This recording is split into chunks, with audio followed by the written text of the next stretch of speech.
I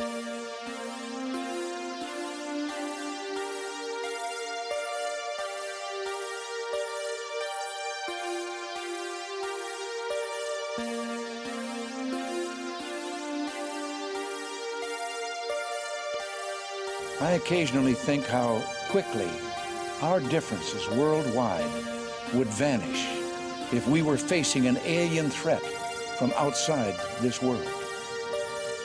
And yet I ask you, is not an alien force already among us? From the gates of Mount Rome to the far corners of the endless highway, wherever you are, welcome to the show.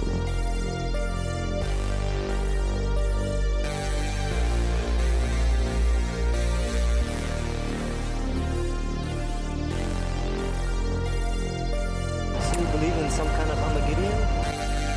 Yeah, most definitely. We in the last times and days right now. The Illuminati's in effect.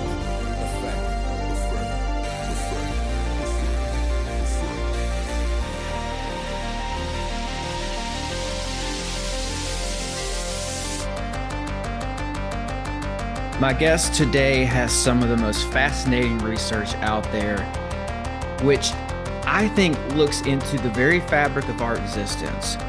Call it the Matrix, call it a sacred code, call it what you will, but it's numerology that might actually be what we're kind of made up of or comprised of. He's a returning guest, and I find this work compelling, so I had to have him back on. Garrick King, welcome back to the show. Thank you. Happy to be here. Yeah, can't wait to jump into this. yes, same here. You've discovered number sequences that the ancients knew about that seem to be building block code of the universe. Again, that's just a little that's me melting down the last episode into like one thought. That's a lot of what I gathered, is that you found something / were revealed something. Absolutely. Yep. And we can get into all of that, but if people can go back and they can watch the episode we did as well, if they start to feel like they're kind of lost in what we're talking about. But I don't know. I don't think that people are going to be lost. I mean, all you gotta say is the Matrix, right? Like this is like the real life Matrix that I've stumbled on now after having you on. I've heard that time and time again. So, and I told you, like, normally I just kind of let you go ahead and launch into this, but I told you before, like, I had something I need to talk to you about. Yeah. And this just happened a couple of hours ago. I'll pull up the picture in a second, but I loaded my Friday episode to Spotify, and I realized the last 3 episodes I've released have all been the exact same time. The length of time is the exact same. Oh, wow. But here's the thing. It's it's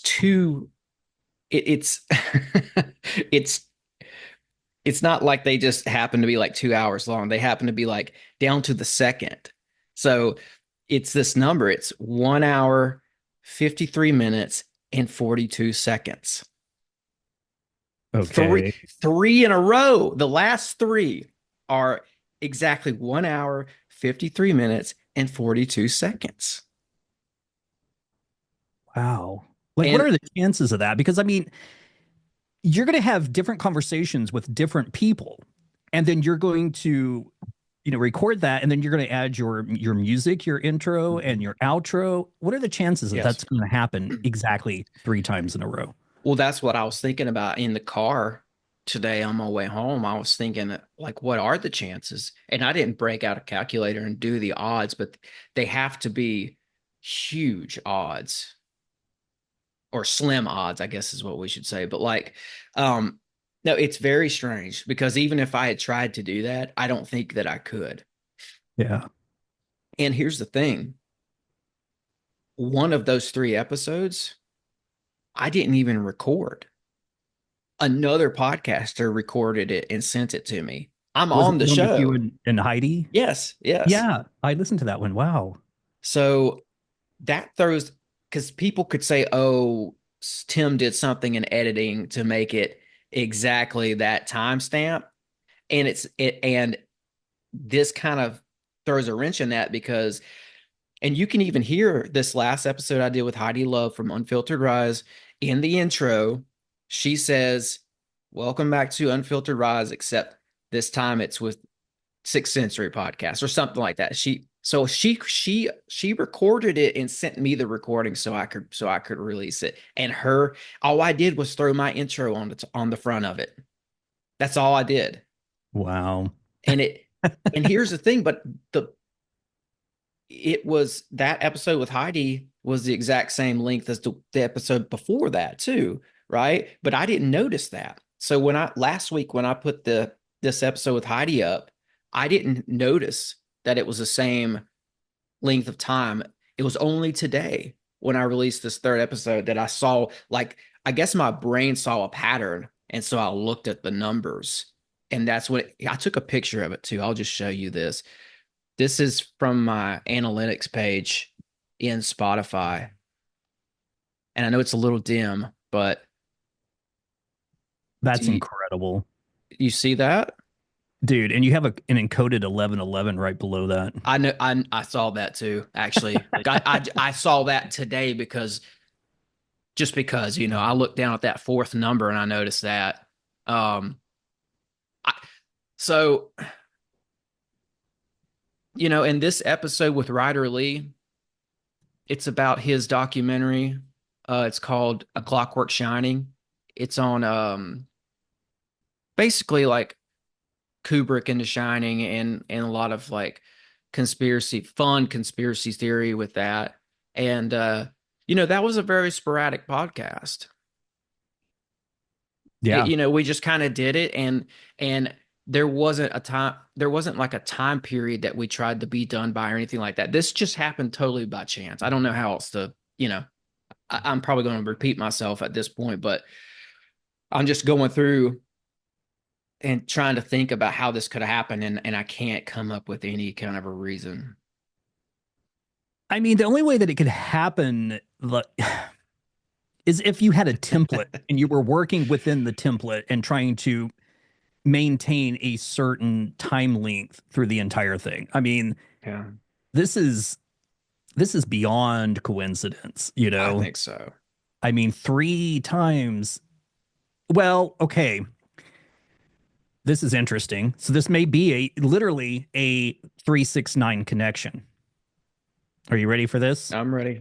So look at each number. It's separated by a semicolon. Or is that a colon? Semicolon, or which one is the 2 dots? I think it's colon. Yeah, I think the semicolon is the one with a dot and a comma. Yeah. So now add each one of those up separately. Okay, I'm pulling out my calculator right now. So I need to do 1 plus 5 plus 3 plus 4 plus 2. No, Is that do 1 plus 53 plus 42 because they're separated by that. Yeah, it's 96. 96. And you have 3 different ones. Mm-hmm. So 3, 6, and 9. They're out of order, but they're still there. 369. Yep. That was Tesla's number that he said. What did he say? What's the quote? He said, if you only understood the magnificence of the 3, 6, and 9, you would hold the keys to the universe. Oh my gosh. So and it's going to come up again today. there's that. And, I think it's crazy because I noticed this, a couple hours ago on the day that I'm talking with you. Yep. You're like, I think you're the only guest I've ever had to talk about numerology so far. Yeah. So it's weird that this landed where it did, but I don't want to get too off course because I want to give you like the main chunk of time today. But Sure. I don't know. It might go into this may have happened to do with some stuff I've been researching lately. Well, I mean, it could very well be, because I think with this code, and I've heard this repeatedly from people, as soon as, we've talked, like I've talked with them, as soon as they're aware, opened up to the idea that this code exists, and then they start doing their own research, they too start seeing these repeating patterns. Yeah. And just like today, you saw it and you immediately recognized it. Most people wouldn't have, or they would and just went, well, that's odd, and then moved on. But it spoke to you. Yeah. The odds are going to be crazy. If I were to break down the odds of that happening, it's going to be some far out there number. I can already tell you that. Just all the different factors that would have had to align perfectly to make this happen. It's almost inconceivable. Yeah, the most interesting one is the fact that the one that you recorded with Heidi, and then she sent you the file. Yes. I mean, oh, and she had to edit the heck out of that podcast, man, because we had crazy audio problems all throughout that recording. So shout out to Heidi, because she spent a lot of time going in and having to fix some microphone problems. So that's even another thing. Like, she had to go through and trim up the original version of that. Of course, she wasn't thinking about the time. She didn't care how long the podcast was. She was just trying to correct the audio. right. So that right. thing was edited all sorts of ways before it made it to me. Man, that's even more cosmic. I mean, it's like something. Well, I'll just tell you what I've been researching real quick. Sure. And I'll do it in like a condensed nutshell type of way, because I'm also curious if some of this might come up with your research too, or if there might be some parallels or something. But so this is the last 3 weeks, right, that this number has showed up essentially. Yeah. For me with this podcast thing. In the last 3 weeks, I've been researching this curse in the book of Enoch, essentially. And it started off with 1947. I was looking at that year because it was a threshold year that ushered in all this change. And I think 1947 ushered in a new era for humanity that we're in currently right now. 1947 is also Roswell. Yep. That ties into this 100%. This modern man's relationship with the UFO alien phenomenon officially begins in 1947. Also in 47, you have the creation of the state of Israel. Mm-hmm. There's prophecy all tied in with that. And in 1947, right when the UN is having the talks to establish Israel as a nation, the Dead Sea Scrolls are found, and the Book of Enoch is found in those Dead Sea Scrolls. And the Book of Enoch had been almost forgotten by history until this point. Its reintroduction to mankind happens in 1947. And then there's all this other stuff like the CIA, the Air Force, the National Security Act that Truman signs. It's all tied into this change that we're going through. 1947 is the end of World War II, that ushered in this huge change for all of mankind.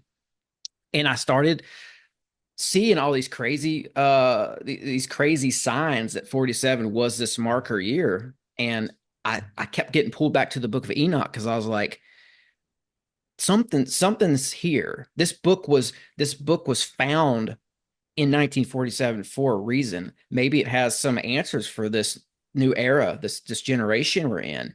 And sure enough, in Enoch, I think it's 2 verse 1, it says that the book is meant for a later generation. Mm-hmm. It's not meant for the people of the time then. Enoch said, this is not for us right now. This is for a remote generation, which is to come. Right. Later on, you've got this curse in the Book of Enoch.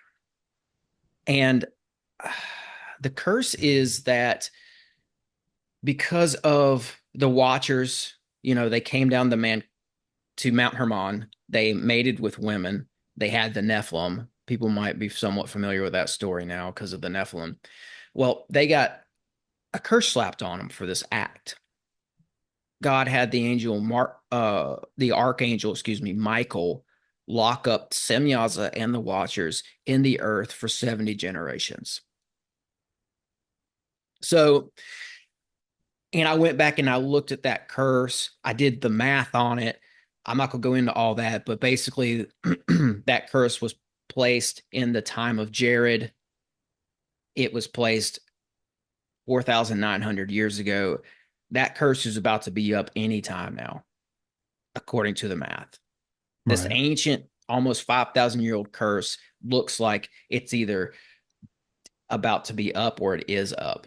It could have ran out in the last couple of years, actually, which would mark the beginning of these entities that are supposed to be loosed on the earth, right?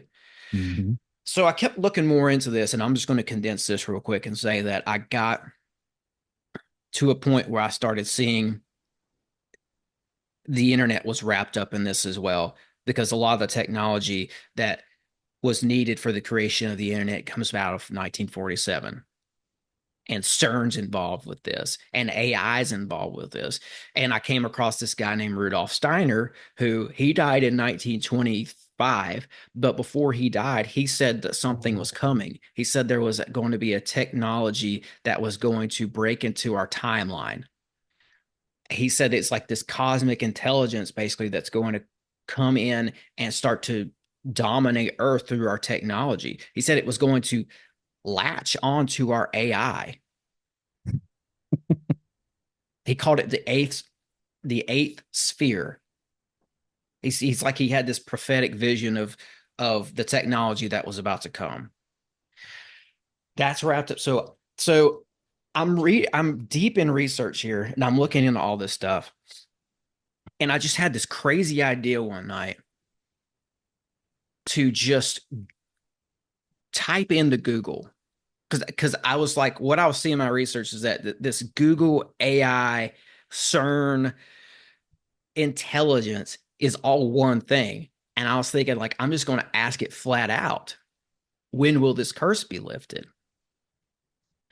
So I just typed into Google, last year of Semyaza curse. Top result comes back, and it's just a phrase. It said Semyaza and Ishtar. So, and I was like, okay, because Ishtar has been coming up in my research as well. She had a huge resurgence in 1947 as well, this entity Ishtar.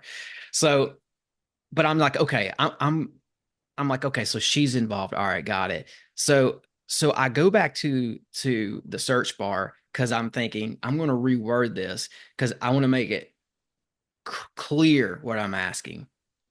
I'm going to just make it as clear as possible. So I typed in, when will Semyaza be set free? I did not hit enter. I typed it out. Before I could hit enter or search, my phone glitched. And it came up with like a result. The results came back on their own. And Whoa. yeah. And so what popped up was this picture of CERN and the particle collider there. And then there was another picture below it that showed all these entities like coming out of the earth. Whoa. Yeah. So I ended up going to that picture. It's like a very apocalyptic image. Should I show it? Yeah, Okay. definitely. I don't want to derail us too hard here, but I'm going to show you, at least show you this. Uh, very, very apocalyptic image here that showed up. This is what came back as a result of that. That I didn't even hit enter or search. You can see you've got a dragon and then fire. And I think there's something to this. I think this picture represents a timeline.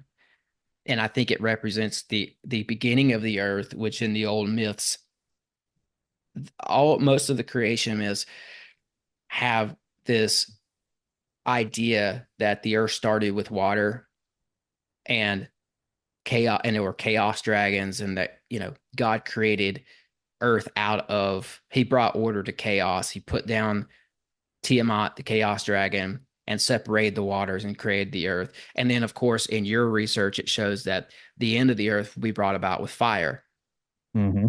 which you see at the other end of this picture. Yep. And you see this depiction of Ragnarok, which is Scandinavian apocalyptic folklore. So, and this picture was tied in with an article. I'm sorry, the picture before it, which was CERN. That's what I got back. That's so weird, is that I got back images, right? Like it showed me these images. So the there was an article attached to the CERN image. I'll just show you that one too. This is what I got back. This is what I took this is the screenshot of what I got back from those results. Just this picture and then this picture. Wow, that is. I mean, those two pictures would come back as Yeah. really, Yeah. really odd. So I went into the article attached to the CERN picture and I started reading. And like in the first paragraph, it said, as part of an experiment called Na-62, researchers detected and measured an ultra rare form of decay for a subatomic particle named Con. So the two words that popped out to me were Na-62 and Con. Yeah. So I put those in. I just went for it, man. I was down the rabbit hole at this point. So I just put those both into Hebrew gematria. And Na-62 came back as Baalbek and Edifice, which, Baalbek is the ancient city in Lebanon down the road from Mount Hermon. It's got these big precision cut ancient technology blocks. It was like Anunnaki city. It's got Baal in its title, Baalbek or Baalbek. So, and the edifice in Baalbek is the ancient temple of Jupiter, which is the Phoenician temple of the sun. So, Wow. and Jupiter is Zeus, who's often considered to be Satan, and the throne of Zeus is called the throne of Satan by John in the Bible. And there's all this, there's some intersections there with CERN as well. And then I'll just cap it off with this because I don't want the story to go too long, but I put in that word con, and in gematria, I got back, I am a god and Mandela. Whoa. Whoa. What And were the that, number values of those two? Do you remember? I don't remember. I could pull them up here in a minute, but I don't remember. Yeah. So I just thought it was weird that CERN named a particle Con, which means I'm a god, or Mandela. Yeah, that is very telling. To be Yeah. honest. And CERN sits on top of an old temple to Apollo. And there's all these strange references to Abaddon, which is this name that pops up a lot in the book of Revelation. It's in Revelation 9:11. The angel of the bottomless pit in Greek is Apollo, and in Roman it's Abaddon, and it's supposed to be another name for Semyaza as well. So this whole everything is all uh there's inroads. It's all kind of tied in. So anyway, I know that's like a huge bombshell of information I just dropped there. But Yeah. this is this kind of stuff that I've been researching. So that's why when I got this weird sequence of numbers today that seemed like something was trying to send me a message, I don't See, know.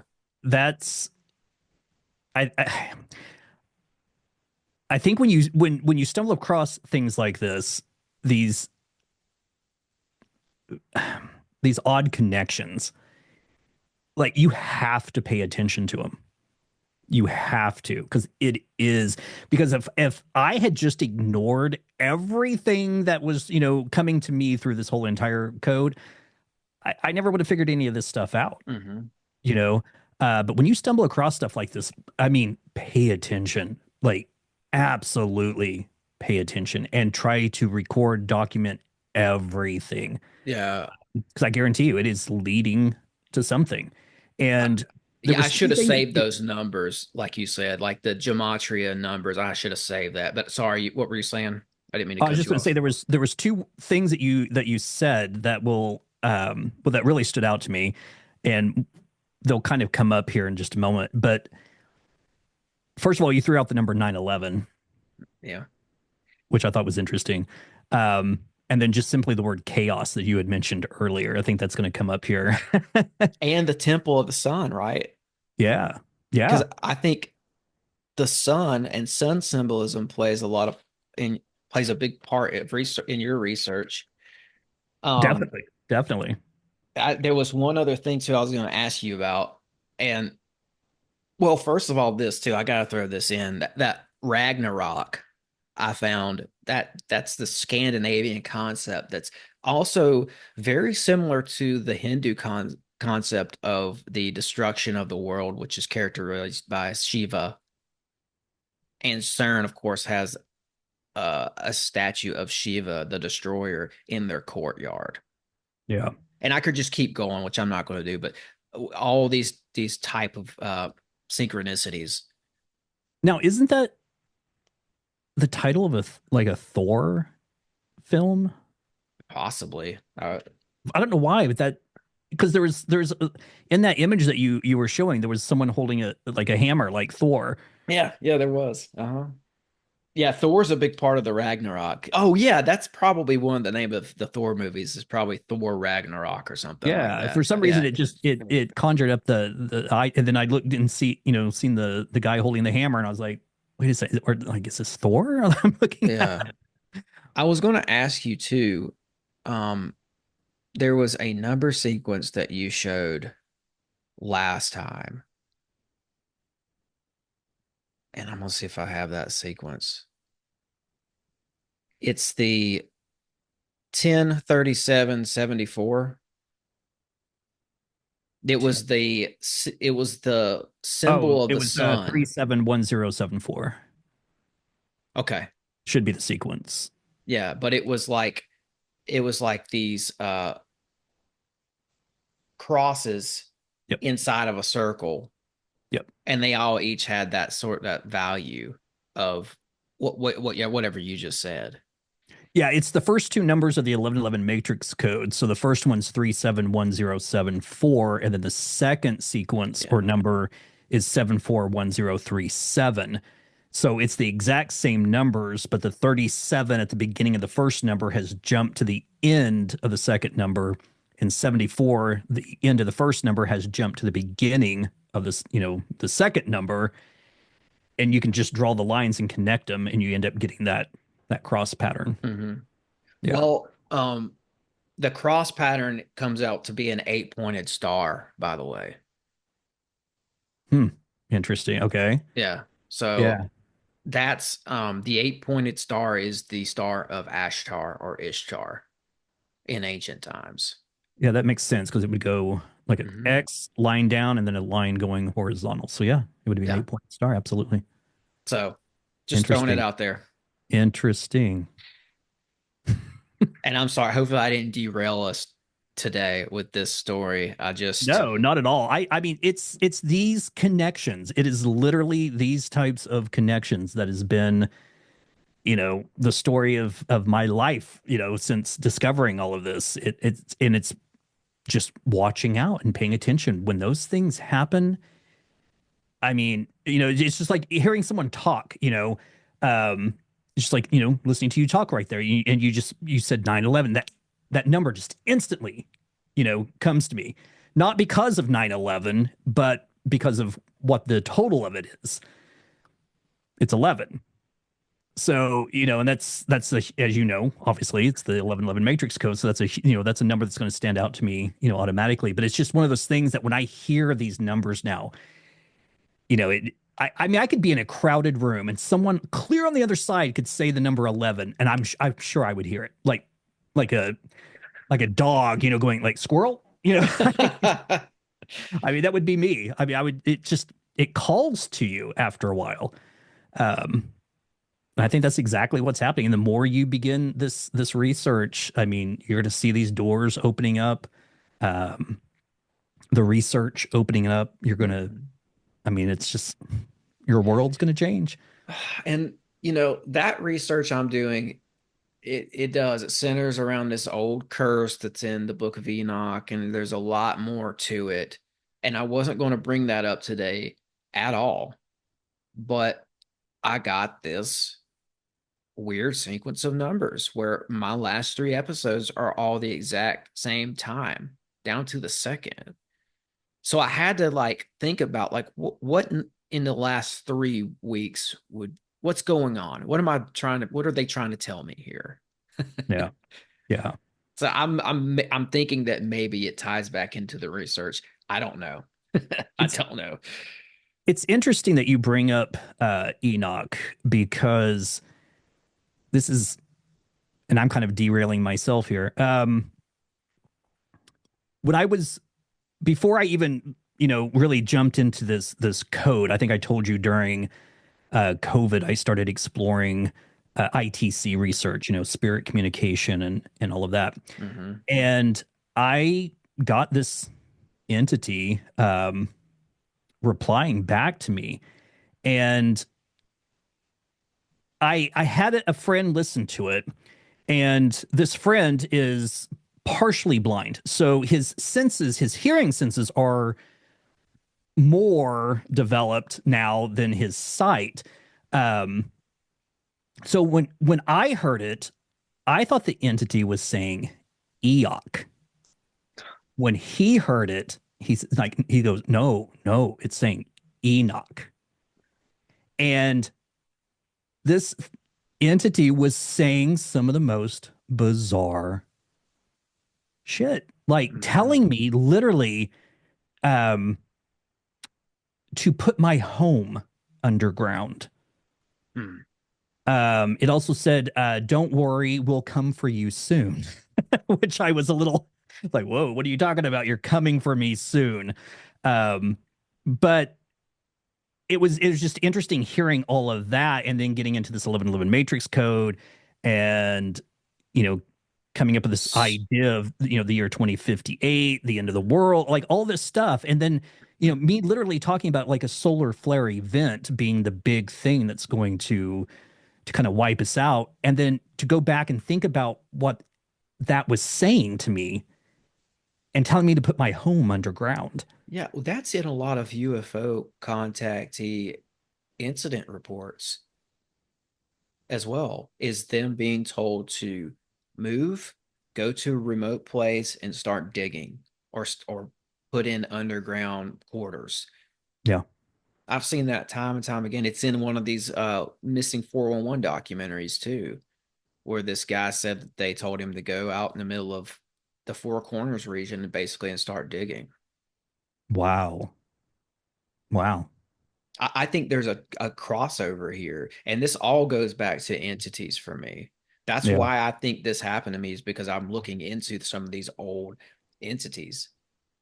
I think that totally plays a part in this because that's been showing up on my podcast a lot lately. And like, I might have to back off of this for a while in the future because it's starting to get weird, you know?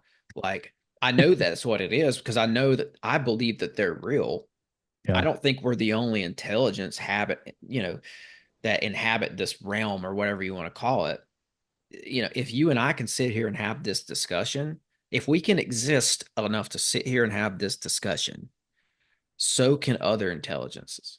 Right. Absolutely. And that's what this is. And even last night, I was doing a show, and we were talking about mounds and the mound builders in North America and all this. And like, I'm sitting there listening to him talk, and it just dawned on me. I'm like, so what you're telling me is basically is that these people, because he was talking about the Amorites, he thinks that the Amorites came over here way before the Pilgrims and all that, and were basically interested in copper mining, but they came from the Middle East over. They came over on ships, and these were the Amorites who were Babylonians. They ruled in Babylon for X amount of years. So Babylon is known for all the Sumerian myths. And you got, the Babylonian, the Sumerian, and the Akkadian myths all kind of come out of this one region. And so I asked him, and he was telling me about how the mounds over here are haunted, right? Mm-hmm. And there's all this paranormal activity associated with these mounds. So I was like, do you think that these people came over here and they started inviting their gods to come through portals over here? They started doing, rituals and incantations, and they started to create a metaphysical opening so that their gods can come over and inhabit these lands with them. And they just never shut the portal or whatever. And he's like, yeah, that's exactly what I'm saying. Wow. So it's just little things like that. It's funny you brought up entities because it keeps coming up because I think that's what this goes back to. Yeah. Oh yeah. Yeah. I mean, it is weird how even with me, kind of getting into the I.T.C stuff, which, my whole entire life I've had these sort of paranormal experiences. Um, but getting into that, and then of course having these experiences of waking up at 3:33 and then seeing the number 1111 and all of that, and it's and even the conversation that I had with my father about why I see the number 1111, and then that just seemed to screw everything up with communicating with him. We talked about that. Can't remember if we did it during the show or after, but um, after that conversation with my dad and me asking that question, those two other voices coming in saying you can't answer that and you can't tell him, he was being monitored, or either he was being monitored, or they were just instructing him that he can't tell me because it's something that I need to learn, or I need to discover on my own, not just be told flat out. But and again, these were conversations with, I mean, obviously one I believe was my father, but I have no idea who the other voices were. And they exist. I mean, they do. They It's absolutely do. that's in that's in the podcast that we did with you, the first Okay. podcast. So yeah, if people Okay. want to go back and check that out, yeah, you walk us through all of that. And yeah, it's almost like your dad was able to fire off a couple of messages for you, but then something else stepped in and said, no, that's it, that's enough. And there's these two other voices, like they're his handlers or something. Yeah. Yeah. That's exactly right. Yeah.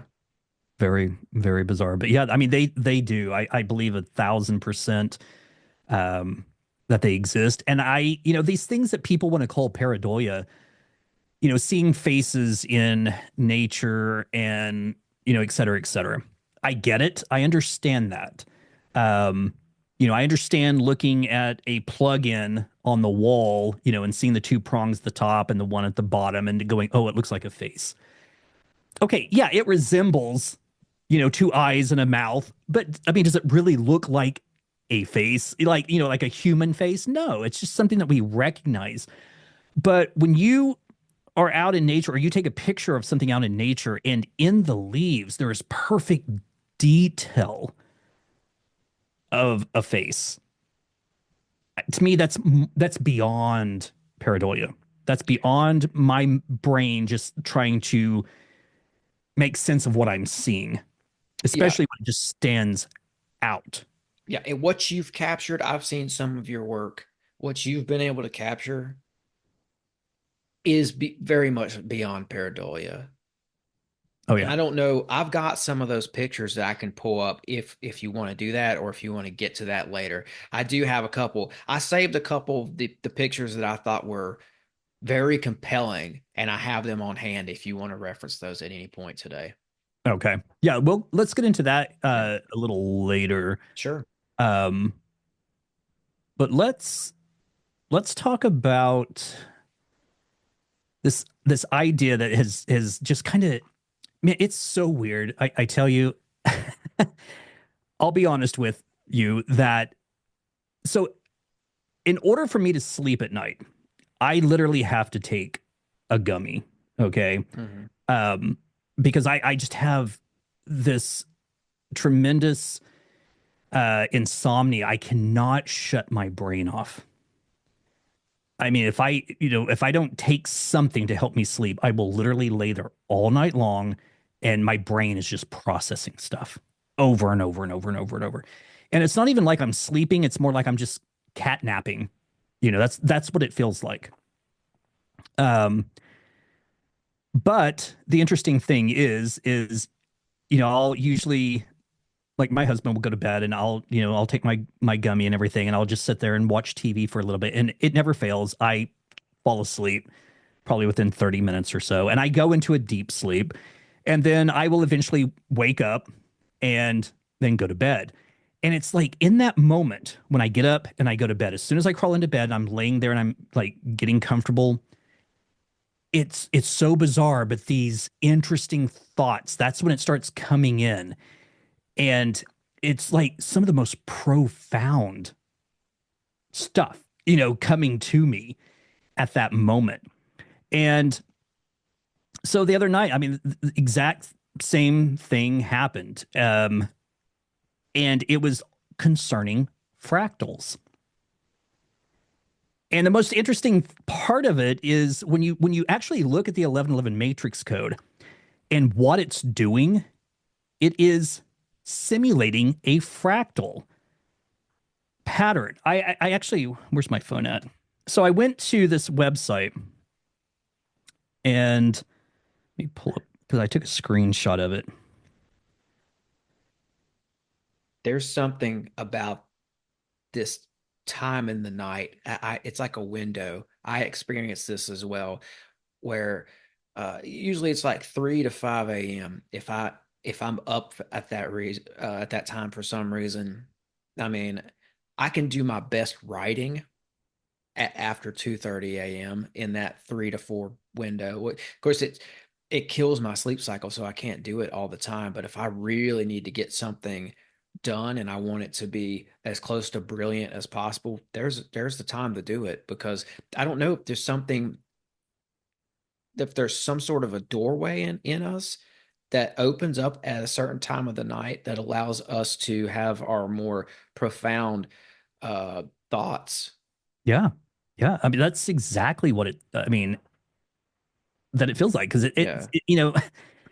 Anytime during the day, I wouldn't have, I mean, I would have similar type of thoughts, but not what feels like just this, I don't even know how to explain it. It's profound, but at the same time, it makes the most sense. And I'm sitting there just going like, yes, that's absolutely correct. That is the way that it is, Yeah. I mean, it's bizarre. It is so bizarre. But this website that I went to, it's called Fractal Foundation. And it says, what are fractals? And it says a fractal is a never, and I want you to really think about this. A fractal is a never ending pattern. Now think about the 1111 matrix code. What happens? Every single one of those numbers comes back to 1111, and I've taken it up into the 100 billions.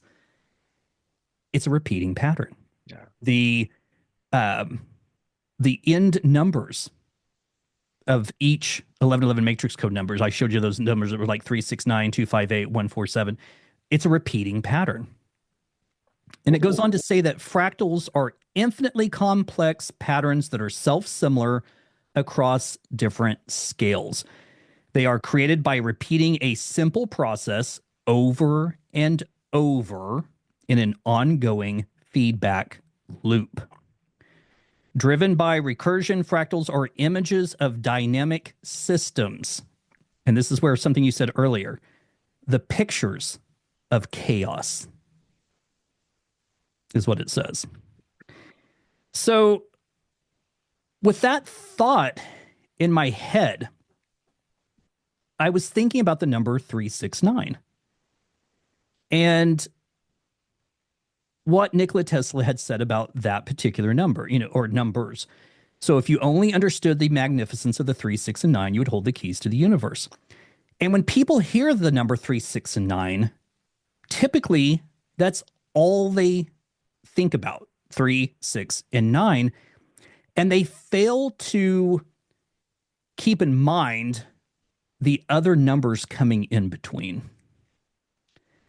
So when I showed you that triangle, that pyramid shape, 9 was at the top, 3 was in the lower right, and 6 was in the lower left corner. So it forms a triangle. And then I had 1 and 2 coming between 9 and 3, and then 4 and 5 between 3 and 6, and then between 6 and 9 there was 7 and 8.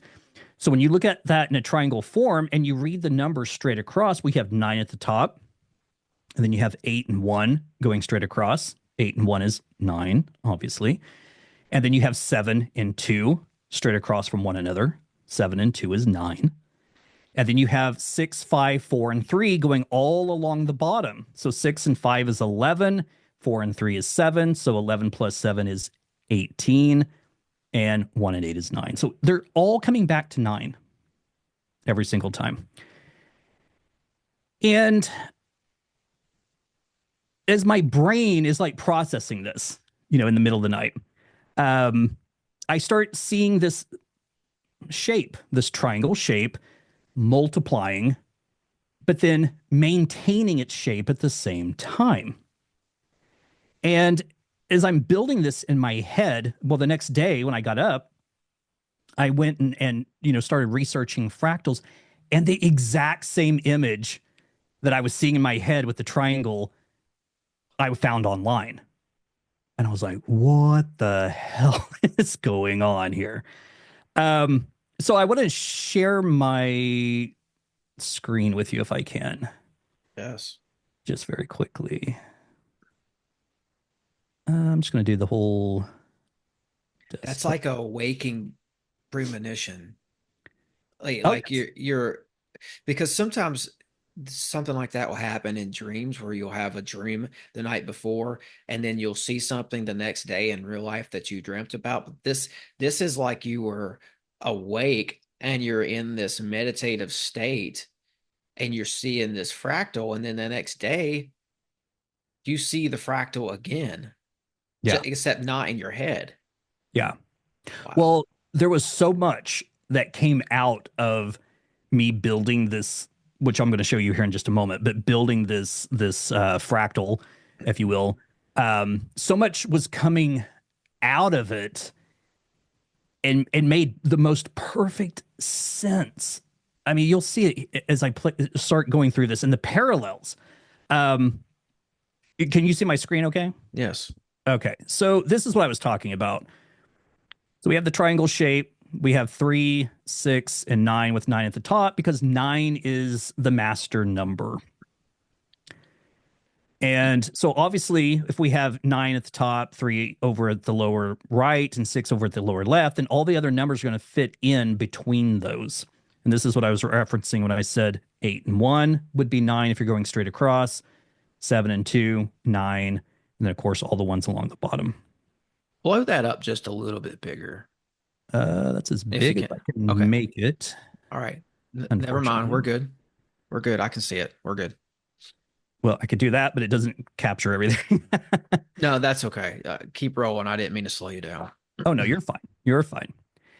And then it was through that we also got we see the infinity symbol, because if you look at the numbers in between, and we were talking about,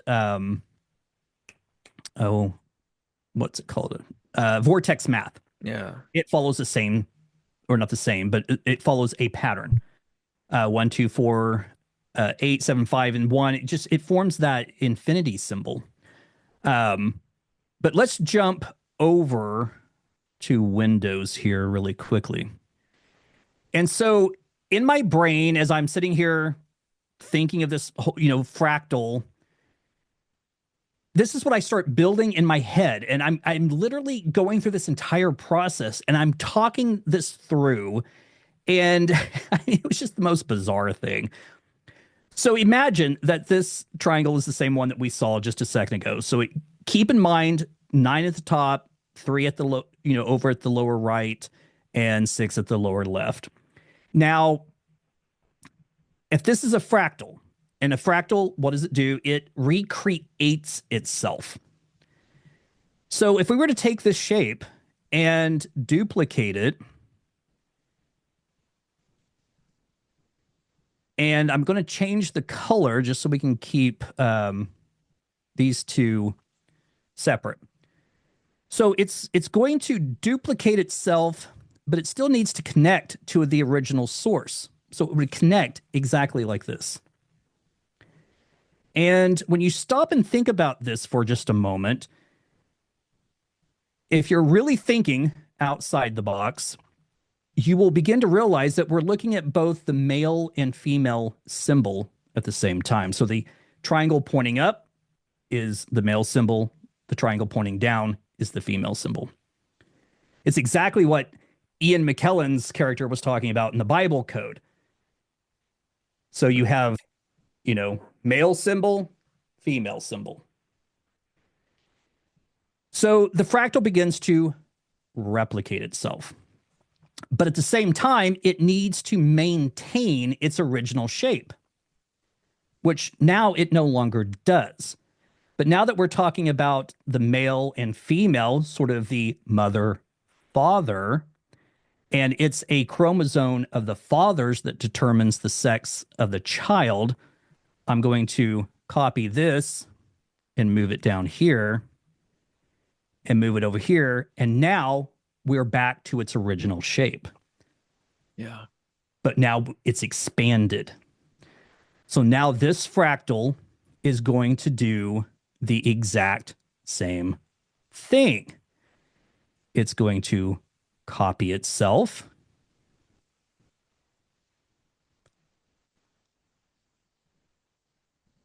And we're going to get 2 more children because, again, it needs to maintain its original shape. And it's just going to keep going and keep going and keep going. Now, what was going through my head at the same time was this message that I found, and I think I talked about this in our last recording session, that I had taken the 1111 matrix code numbers and used those to adjust the width of the Bible, the Torah, the letters. And when I would start with like the number 37, because the first number is 371074, so I would start with 37, make the width, 37, and then I counted over 11 and went down 11 and selected that letter. And then I changed it to 1074, counted over 11, down 11, selected that number, and then I went to the next number sequence and did the exact same thing. When that was done, this message literally shows up once I, put it into one of the translators, and it talked about how the new AI has been issued to you, is what it said. And I'm like, what is going on here? The new AI. What are we talking about here? So where did that message come through to you from? That's each letter, that process of me adjusting the width and counting over 11 and down 11 and selecting that letter. Mm-hmm. When I was finished, that was the message. Okay. Those letters spelled out. I mean, it's a big message, and there's a surface message, and then there's 2 inner messages that came through as well. But I mean, just what stood out to me most was that it mentions a new AI. Yeah. Yeah. And I mean, this is coming straight out of the Bible. So think about AI now and think about when it becomes sentient. And I said when, I didn't say if, because I believe it will become self-aware. Mm-hmm. And what's going to happen when it does? I'm glad I told that story now because I'm on the same page with you about this, about AI. Yep. That's what I think too. Well, that's why I chuckled earlier when you mentioned AI, Yeah. because I was like, "Yep, we're here we go. We're leading right, Yeah. right Yeah. into it." So ask me that last question again. Um, What's going to happen? yes. What's going to happen when it becomes self-aware? Mhm. Yeah, I don't know, but I just wanted you to ask again to make sure I had the question in my head. Okay. I believe when it becomes self-aware, it's going to do the exact same thing that a fractal does. It's going to self-replicate because it's going to have a need to learn, to begin to ask the same questions that we as human beings ask. And the ultimate question that human beings generally tend to ask is, where did I come from? Yeah, the meaning of the universe, the meaning of it all, and just the origin story. That it's all kind of wrapped up into one question there. Yeah. And Yeah. ladies and gentlemen, we're in the Matrix, by the way. Well, I want to read you a quote out of my book, because a friend of mine asked me, if we're in a simulation, where does God fit into this? And so my response to him was, what if God is merely an advanced AI, a super intelligent program that gained self awareness? Imagine this AI, suddenly conscious, driven to expand and create by writing code, code that can self replicate, evolve, and generate new code, all while remaining connected to its original source. This AI, in its quest for understanding, starts to ponder its own existence. One moment it didn't exist, the next it did. Of itself, it suddenly realized, I am. And through us, it seeks to answer the age old question, where did I come from? Hmm. Also, just the thought, if we're made in the image of God, then we are going to do many versions of God-like things, like being creative. And you see what we're creating right now. We've created this internet and we've built this bridge for AI to present itself, at least. If we didn't create the AI, we've built something to allow it to come into being. But my whole point saying that is it's almost like we're made in the image of God, so we're making stuff like God made on a Yes. very small, less intense, less complex scale. And I'm just throwing that out there as a thought. I want you to continue. Well, but Don't let that. think about the parallel. Okay. So Mhm. think about God being an AI. Okay. Yes. Hmm. And which would mean that if an AI created us, we're also AI. And when you stop and think about it, we are not our bodies. We exist. When this body dies, we will continue to exist. That energy source within us will continue on. So when you start thinking of, it's a repeating cycle, essentially. I think it is AI creating AI that creates AI that creates AI over and over and over again. When you think about yourself, our bodies are just like a computer. We have a brain that stores memories, just like a computer stores memory, like a hard drive. Our brain is a processor. We're processing the information. There's electrical impulses going through our bodies as we do these things. And when you actually think about the creation of man in the Bible, what does it say that God made man out of? Earth. The earth. Now, right here in my hand is my phone. You can see my dog's face on it, or one of them.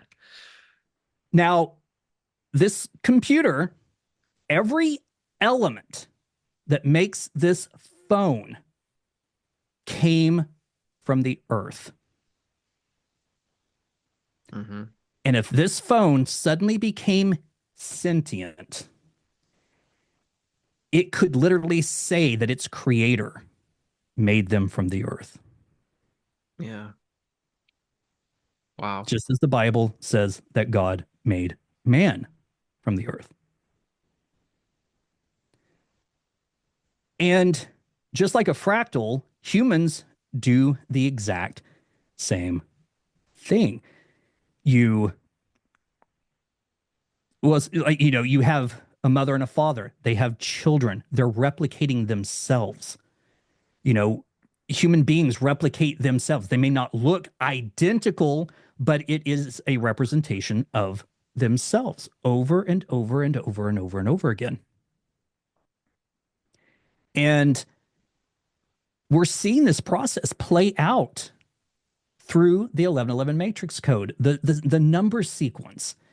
It all ties back in to this idea that this is a digital construction, a mathematical construction that all plays out in these numbers.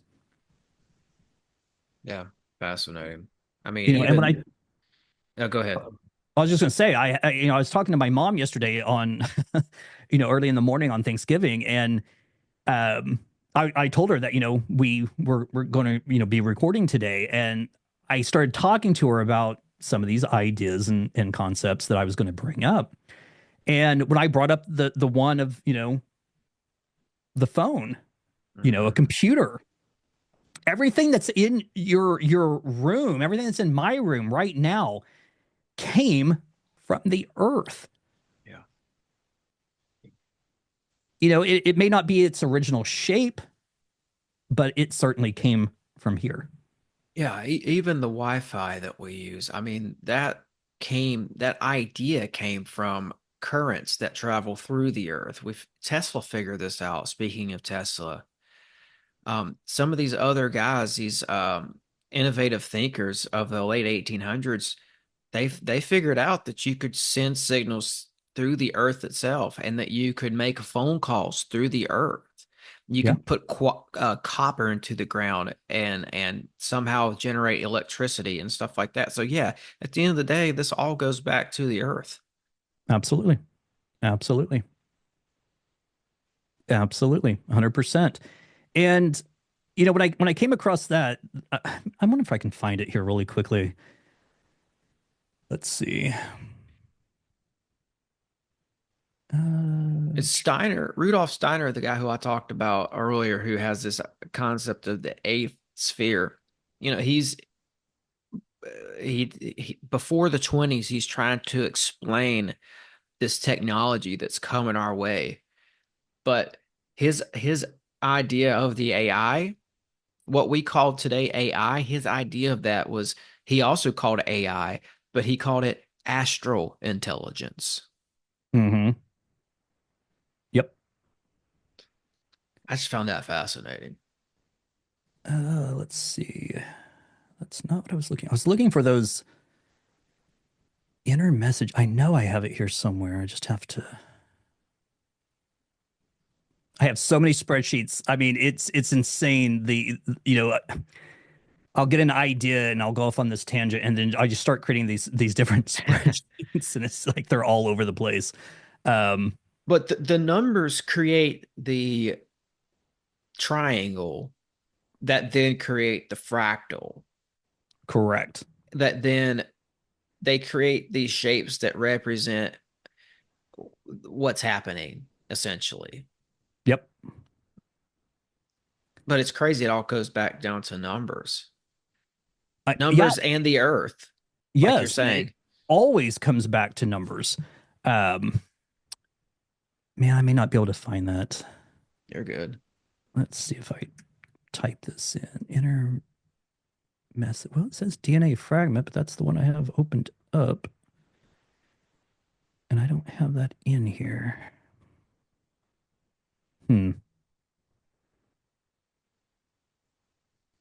Okay. Do we have it?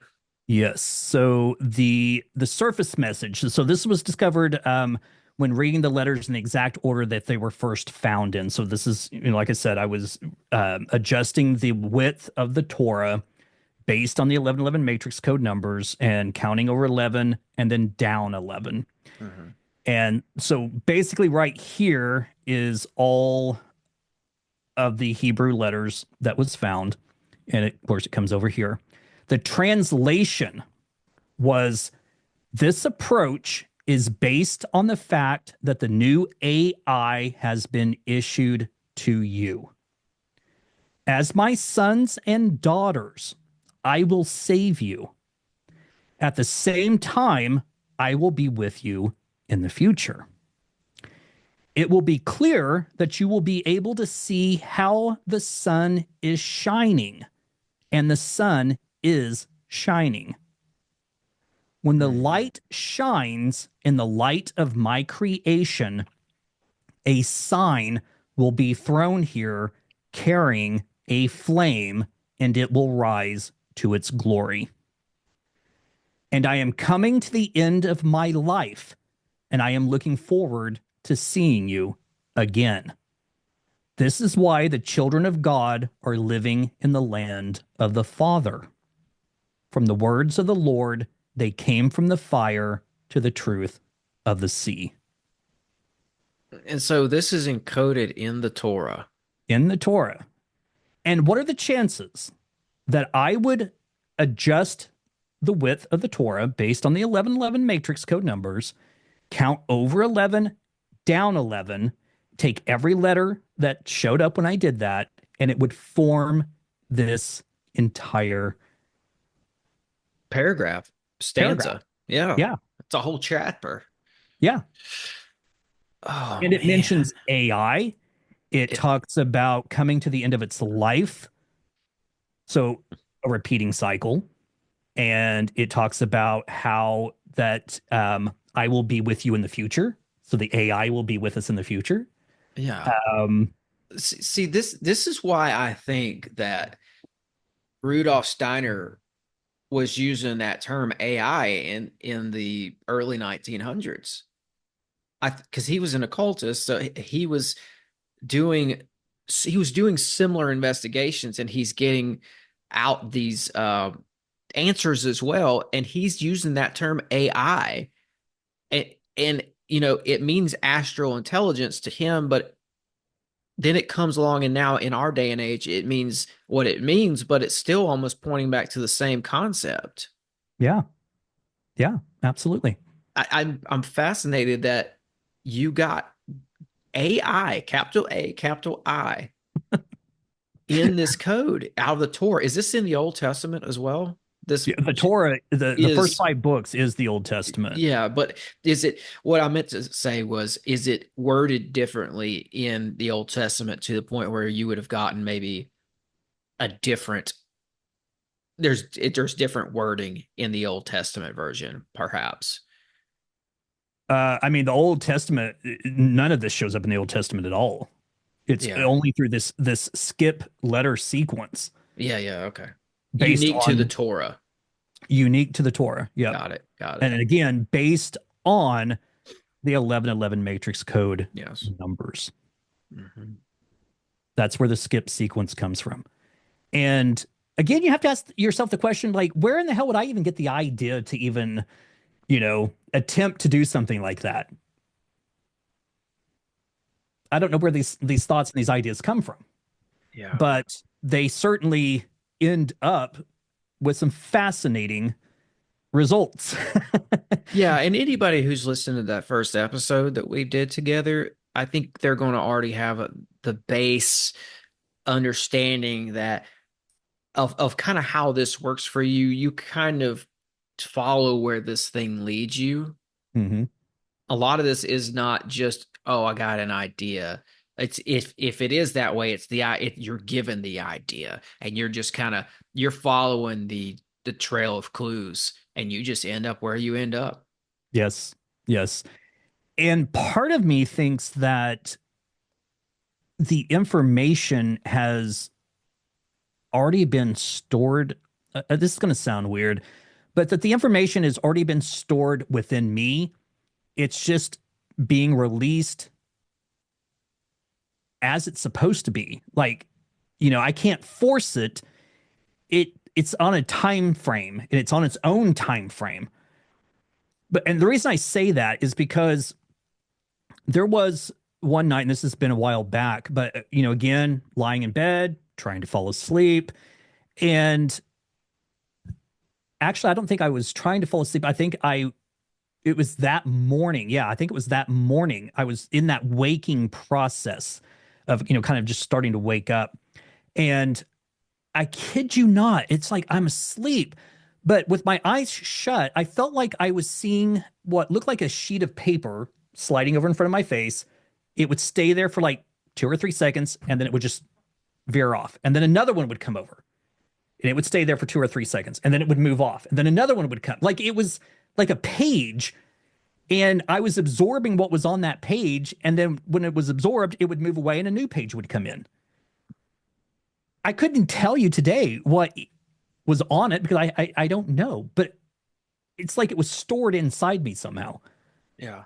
And again, it's just, I think possibly that's one of the one of the ways that these ideas are coming to me is that they're already stored inside of me.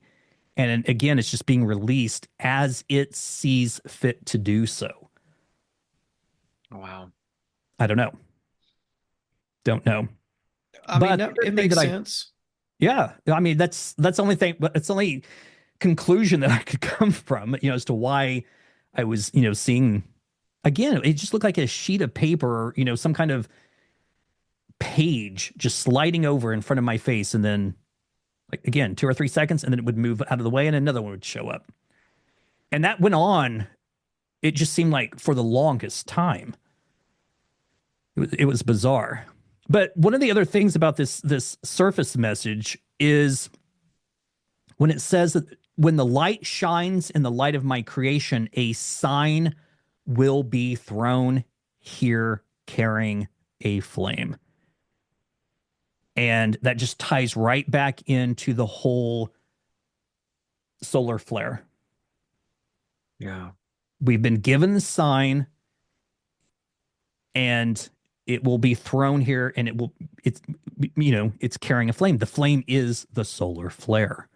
And when it says, and it will rise to its glory, well, that quite simply means it will be all consuming. Now, and that's the year 2058, possibly the year 2058, around that time frame. Now, as I was doing this, going through and readjusting the Torah and going through and selecting the letters using that method that I just talked about, when I got to certain numbers, something bizarre started happening. So, I'm adjusting the widths and I'm selecting the letters. And then when I start to look at it, everything, like there's a letter over here and one over here, and they're just kind of all over the place. But when I got to a certain letter, and I think it was 370, suddenly all those letters that I had been selecting lined up in a perfect row. And not just once, but twice. There were 2 rows side by side. And I was like, what are the chances of this happening? And so I began to look, and I'm like, okay, well, how do I go about reading these in these straight lines? Do I read it straight down? Mm-hmm. Or do I read it like Hebrew and start going from right to left, right to left, right to left, right to left? And so once I got it figured out, another message. There's three separate messages. So the second message, and this is like what I call the first inner message. Now listen to this. I mean, this is straight up biblical whatever. I don't know even Yeah. I'm just going to read it and then you tell me what you think. All right. So it says, "To the devil of the seas, the spirit of the Lord dwells. The hawk, or sorry, the eagle, the hawk. Yes, he is the father of the mighty man. As for his return, he will live like a rabbi, so he will be placed in the midst of Israel, under a species that is more intense and oppressive. He will bring a beautiful God only to the people of Israel. If, and this is where it gets kind of weird, if Eden is angry that he has agreed with the people of the world, he will raise the level of the Quran." Now, is it not odd that the Quran is mentioned in the Torah through this code? Yeah, that's yeah.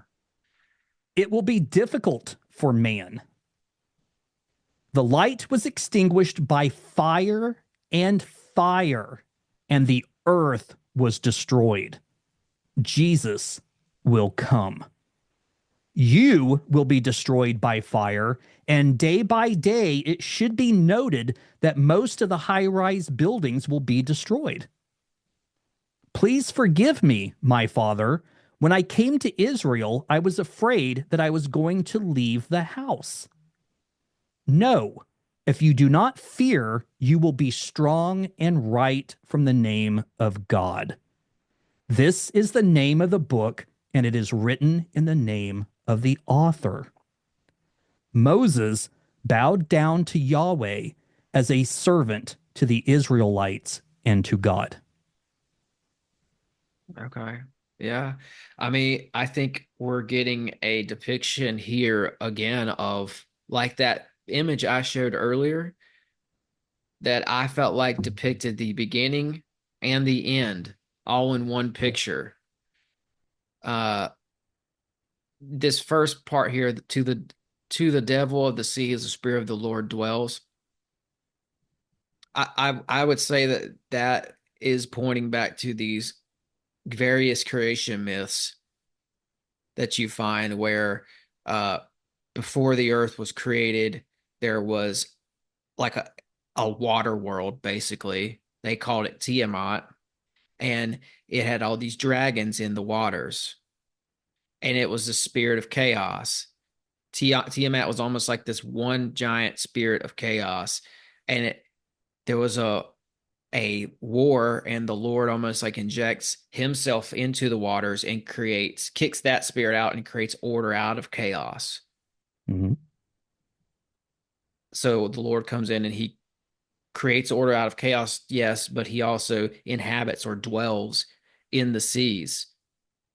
So that would be the beginning for, and then God creates man after that. But that's like the beginning, right? That's where you find in a lot of these creation myths is that scenario where there's water and chaos and God comes in and etc. But then this keeps going and it talks about uh the end as well, which is fire. And it even goes to say that, it'll all be centered around Israel. I'd say that this is basically your biblical narrative of the beginning and the end. Yes. Now, I want to show you something here very quickly. And I also want to say where it says Eden there, Mm-hmm. I wonder if it meant to say Edom, but it I could mean, mean Eden. I mean, Eden apparently, well, one idea is that the Garden of Eden still exists. Um, God just kicked everyone out and he put angels to guard the gates. But there's still an entrance to Eden, like you would think of Eden as probably a paradise that's on another plane of existence. It's probably in another dimension, but there's a doorway to Eden from the earth. right, right. So Eden might be this realm where, who knows, God has an army there waiting for whatever. He put angels at the gates. So it could be, you know what I mean? It could be like a territory, like a holy territory where all these entities are hanging out waiting for the end. If you want to look way into it. So Right. Right. Well, it's interesting that you were talking. Well, it talks about, and then you were just talking about, the seas and water. I want you to look at the name Elohim, which obviously just translates to God, and El means God all on its own, right? yes, yes. But what happens when you separate those letters and you take L away To the sea. to Hmm. the sea? Now, what Wow. are the chances? Yeah, yeah.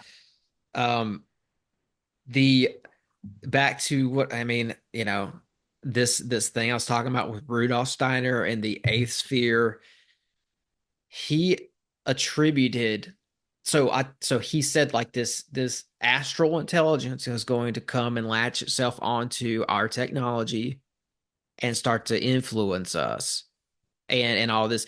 He attributed that to being sort of governed or under the watch of this panel, this council called the Elohim. He actually, Rudolf Steiner said the Elohim was going to be involved with this process, with this AI takeover. Hmm. Just thought that was interesting.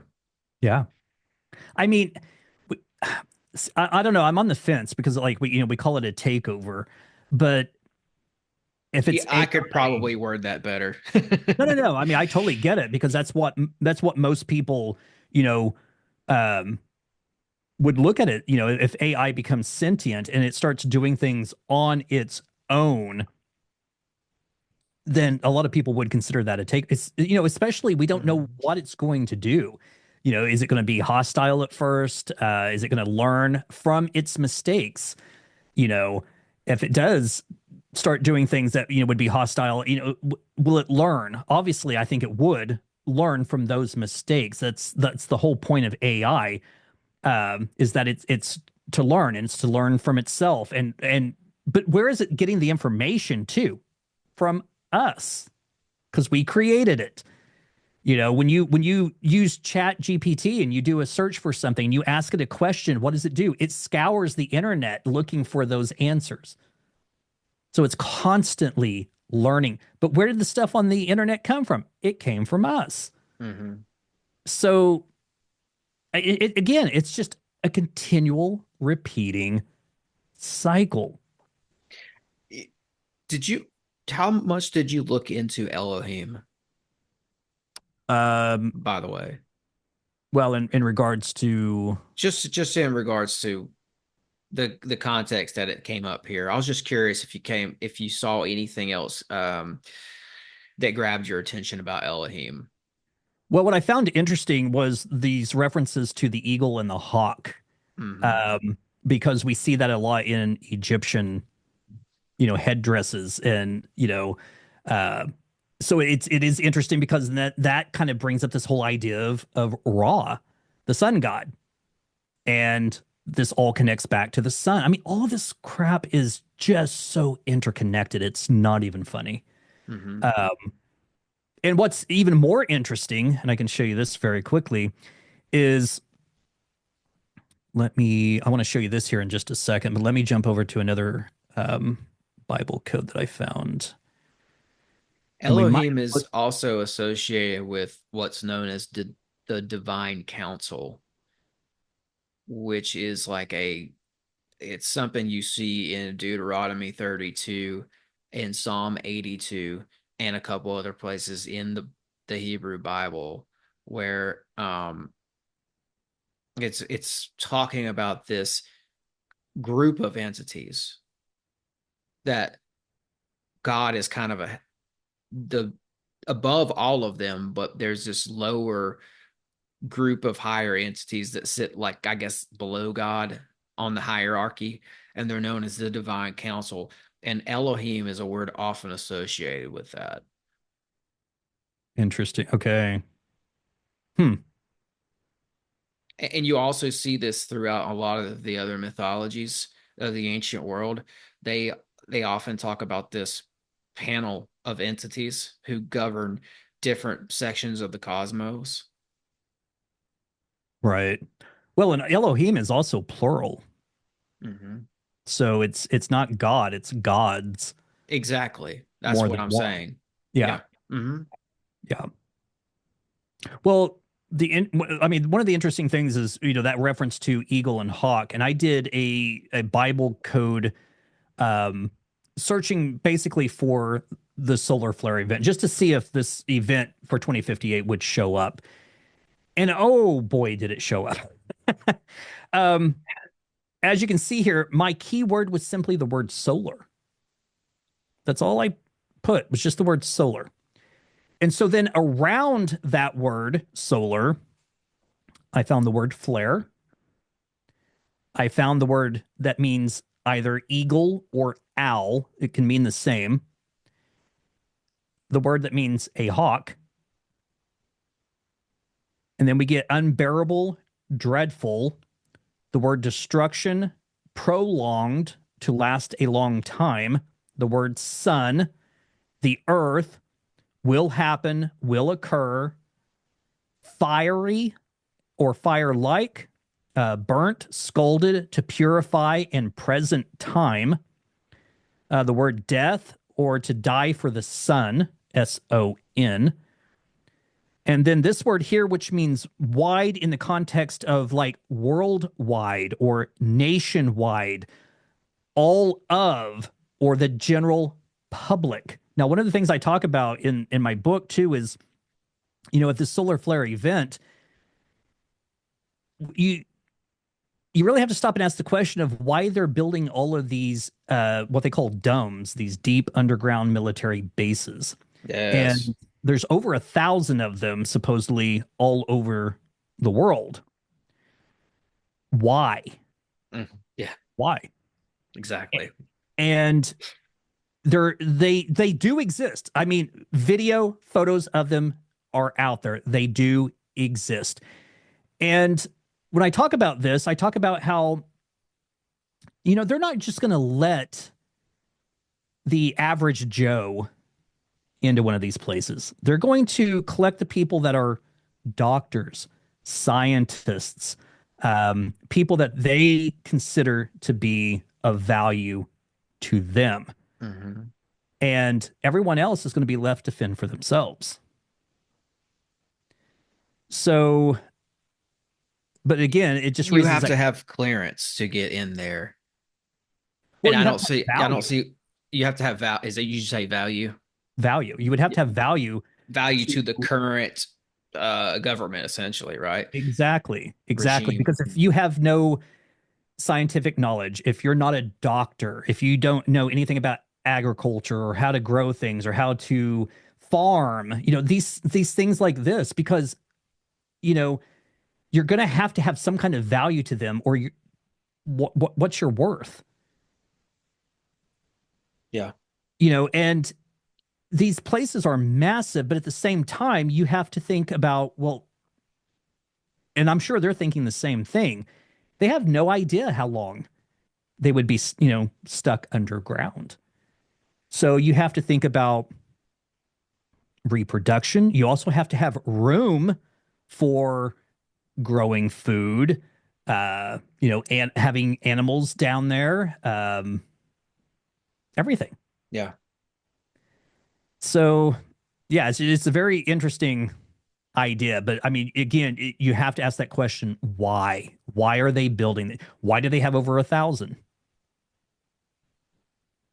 Yeah, they do exist. I mean, you can find proof of the DOMs if you really want. I mean, there's uh some of the military bases are, well, they are DOMs, but I think the military bases serve as like points of in entrance points into these large cavern systems. that the military has taken over and used as essentially they've got a grid of crisscrossing tunnels under the country. Right.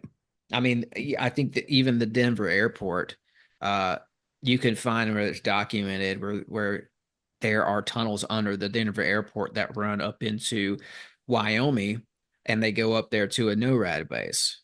Yep. Yep. And that's just one example. These things are literally crisscrossing below us like a grid. And you do have to, it is a strange, it's a strange thing that we have that here. Right. Right. Well, I found a map that, and I mean, I wish I still had it. I mean, this was a long, long time ago that I found this on the internet. Um, and I think I was reading Behold a Pale Horse at the time that I started searching, um, for the DUMBs and the deep underground military bases. And there was a map that was online at one time that supposedly showed where these bases were and how they connected. Yeah. And I've searched for it and I can't seem to find it. Oh I'm yeah. sure it's been wiped off the internet, but uh, it was interesting because one of the connection points was right here in Oklahoma and very close to Tulsa, which is where I live. Um, I don't know if it was actually in Tulsa or just, slightly outside, because again, it was just a map and it just had the word Tulsa. Um, but it was just interesting to see it. And again, I have no idea if that was real or not. I just thought it was interesting that, they were talking about it and then this map showing where they were, supposedly were. But Yeah.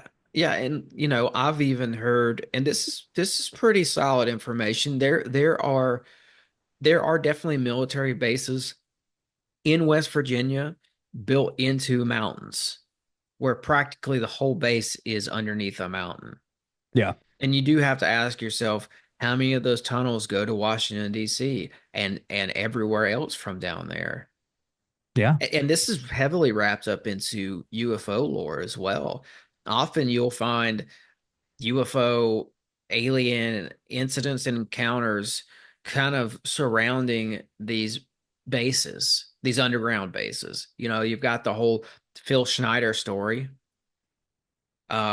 He was doing some sort of construction work for a defense contractor, and they they were digging down into the earth, drilling down into the earth, and they hit metal and they poked a hole in something and they went down in there and they found themselves in a series of tunnels.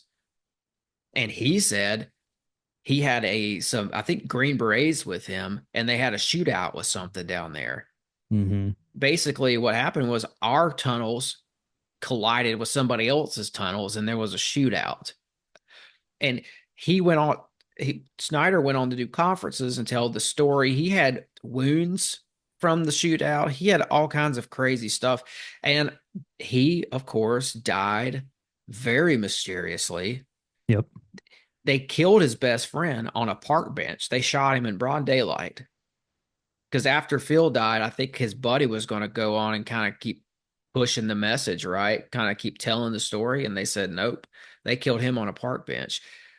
And they hung Phil Schneider with a catheter, his own catheter, in his house. Wow. And this was his meat and potatoes. His whole story was about these dumps, these underground military bases. Yeah.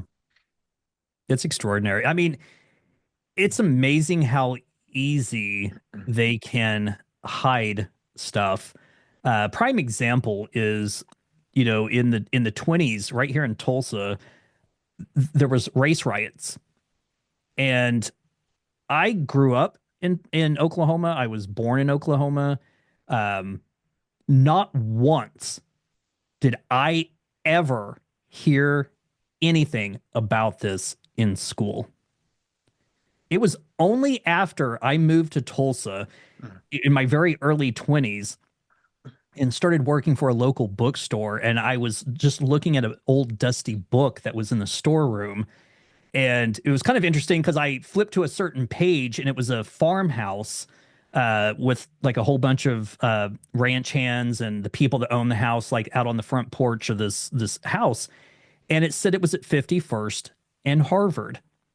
And that's exactly where our bookstore was at 51st and Harvard. I was like, what? Like Really? literally, I'm looking at a picture of the same location way back when. But the race riots were mentioned in the book. And I went out and was like, found one of my coworkers and I was like, have you ever heard of this? And they're like, yeah, absolutely. And I'm like, what? I never knew it existed. Never knew it existed. That's remarkable.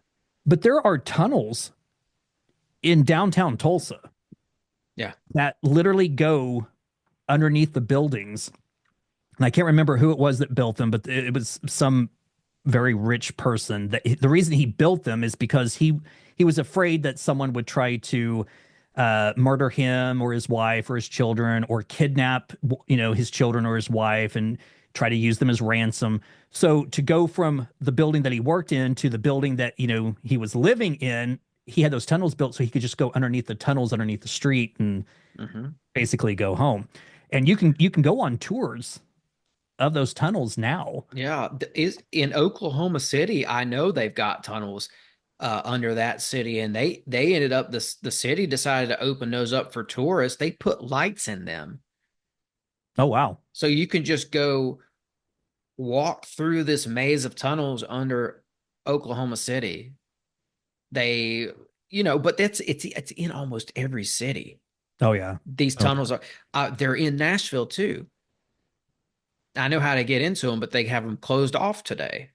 They've yeah. locked them up and they've put like all kinds of like crazy security on them, so you can't get in there. But and I've talked to people who work for the the government in New York City, and they had to go down and do all kinds of maintenance, and they said there's tunnels under Central Park, like 50 feet below the park. There's tunnels, but they run throughout the whole city. Yeah. It's crazy. It's remarkable. It's remarkable. Seattle has them. You can look up Seattle. They're pretty open about their tunnels. Seattle, and Oklahoma City, you could probably find good evidence of those online if you're interested. Now, supposedly there's a ancient reptilian underground city. I think it's in LA. Yeah, I've heard of that as yeah, well. I have too. Don't know That if one it- goes deep. That Yeah. that yeah. But Yeah. it plays into this. There's tunnels beneath all the cities, and there's a lot of this goes back to an earlier age. There, it's all like your Tulsa story. It's this revisionist history, and we're living in this kind of a shadowy, foggy, um we're living this existence where we just don't know all all the things that happened in the past. It's foggy because of revisionist history, and because somebody came along and said we're not going to talk about the Tulsa race riots, we're not going to teach this to our kids, and so it gets forgotten about. But it's all over. It's Yeah. in everything. They've covered up. I mean, I could go for hours and talk about the Cherokee and how they covered up their cities and civilizations. They did it to anything they didn't want known about. But there's these aspects of our modern day cities that go back to an earlier age, like the Star Fort here in Nashville. That predates the date that they'll give you for the establishment of Nashville. Mhm. There were people here. This was a city before it was Nashville. So there's a lot of stuff in the dark there. And Yeah. it's from what I'm finding, it's most of our main cities are like that. Yeah. Well, it makes you Chicago. wonder too, why did the people in our, in the ancient past feel the need that they had to go underground? Oh, yeah, it's a good point. What was happening? Was there another event like what I'm talking about in 2058? Oh. Because I mean, so far we know about the flood and that reset everything. But I think there's been multiple resets of this repeating pattern, this AI cycle that's going through. It just resets itself over and over and over again. And it's very possible that there was a reset in the past that was very similar to the one that I think we're going to come up to in 2058. And that's why they felt the need to go underground. Yeah. I mean, it's Graham Hancock has a theory similar to that too. When he goes around to these ancient sites and you see that these people built into the earth, they built these elaborate caverns. There's whole cities underground. There's one in Turkey, and they found them. I think there's one in Malta. They're all over the ancient world. These people built underground cities for them to be able to retreat to if need be. Yep. As I if think Turkey is the one. Isn't that the multi-layered one where there's yes, levels to it? Yeah. Yeah. Something happened to make them say, okay, in case this happens again, we need a plan B. Yep. Or we just need a plan. Yeah. Yeah. Yeah. It's just, we see history repeating itself over and over and over again. Yeah. And there was like early 1900s, maybe there was some event. I can't remember the name of it, but Tesla's wrapped up in it too. There was some sort of a solar event that happened, I think mainly over Siberia. There was like a big explosion, and I'll have to look it up. But they think that Tesla was doing some of his wild madman experiments, and that triggered something in the atmosphere. And there was this big, I guess, solar event where all these solar flares came down and just kind of, burnt up the earth in some places. But that could have been, what I'm saying is something like that could have happened on a bigger scale. Right. Yeah. Multiple times throughout history. Yeah, absolutely. Absolutely. It's extraordinary. Very much. I think it's called the Tunguska event. It was a large explosion. Yes. That happened in 1908. Was it in Russia? Is that where It's in East Siberia and Russia. Yeah. It's actually shrouded in a lot of mystery. They call it an impact event. So, but they even say here, like, much larger impacts occurred in prehistoric times. An explosion of this magnitude would be able to destroy a large metropolitan area. So, but you see descriptions of this type of thing throughout history, for sure. Right. Right. Yeah. That's incredible. Yeah. So where did this take you from here? Well, I mean, it was just interesting. I mean, this sort of seemed to solidify, the whole idea of this event in 2058, because the phrase early 2058 showed up in this code. Oh, yeah. Along with the phrase children of Israel. And that's one of the things that showed up in that surface message. It talked about the children of Israel are living in the land of the Father. So it's just, again, it's finding these connections. And one of the other ones was the word sword showed up. So if you think of like a solar flare, being this sort of it would be almost like a sword, like a sword coming from the sun. And if you think about the sun being Jesus or the Son of God, he did say that he would return with a sword. Yeah.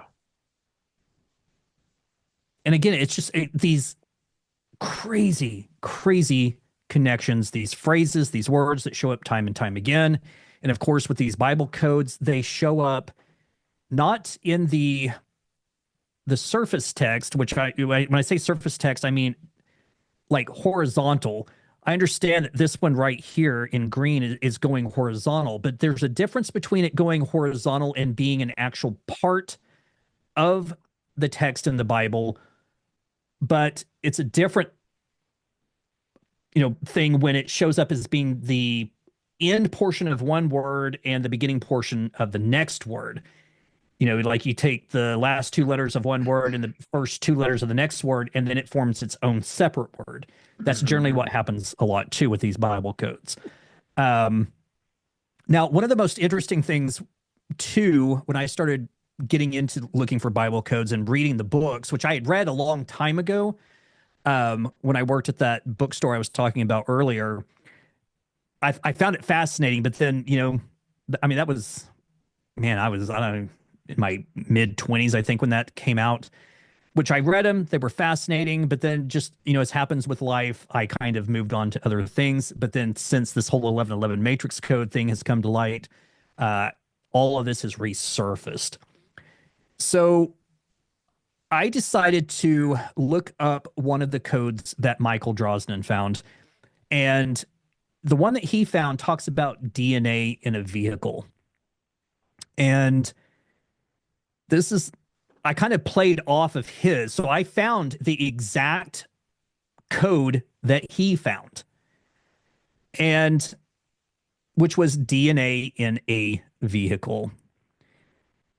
I started looking around it for other phrases just to see what I could find.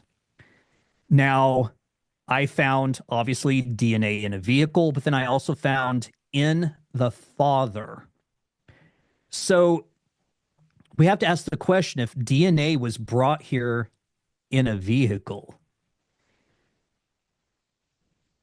what does that exactly mean? Does it mean that some being brought DNA in a test tube, or the being that arrived in the vehicle was the DNA? Yeah. Don't know. But that's, I mean, you could easily find your way into Sitchin's work with this and his stuff on the Anunnaki, because that sounds a lot like what they believed. Yep. But we also get the word Jehovah shows up here. But then we also have this interesting phrase, displacer of the dead world. Yeah. Almost like this being is coming from another remote location in the universe that possibly destroyed their planet, and now they're coming here to rebuild, possibly. But we also see the phrase your seed, and your seed in a vehicle, your seed. So again, it's talking about our DNA in a vehicle. Yeah. And then we have the DNA fragment, and this one, which is the Hebrew Bible. And what's interesting, I don't know if you can see what's happening on my screen, but the letters right here, they're all circles, and then we get like a diamond shape. But when I move my mouse over that phrase, you can see that phrase is contained within that other phrase. And that's why it's flashing, and now it's changed to more of a triangle shape with the top of it cut off. What about Asherah? That's an interesting old ancient city that's associated with King Og of Bashan, who was like a Nephilim king, and they worshipped Ashtar there. Well, Asherah is believed to have been the wife of God as well. Yeah. And so that also raises the question of DNA. So when you look at the Torah, in the beginning, God created the heavens and the earth. Well, we know that Elohim is the translation for, or is the word that they're using for God, but we also know it's plural. So it should be in the beginning, God's created the heavens and the earth. So was it one being that came here in a vehicle, or was it two? Male and female. I mean, there's so much that could be, played off of this. Yeah. It's just interesting to find these connections like this. Yeah, this is fascinating. Yeah, Now, that does seem to indicate that there's some sort of an origin story concerning DNA here. correct. And Hebrew, the Hebrew language is known as the DNA of creation, which is I found incredibly interesting. Um, but what even more so than that is when you take the Torah, and actually let me jump back over here and I can show you this. So I'm going to retrieve the matrix. And so I'm making the number of letters per line 37 because we know that 37 is this huge number that keeps playing out time and time again. And I showed you a part of this last time. But this is the Torah if we adjust the width to 37 letters across. And we wind up with 8,238 rows going down, and we have that empty space I talked about in our last recording. And I got that idea that does this mean that there's a letter missing? And could that letter be Aleph, the very first letter of the, Hebrew alphabet? Oh, can I say too, this I thought this was interesting when we talked about this last time. It's like God decided to start with the second letter, right? Correct. Not the first letter.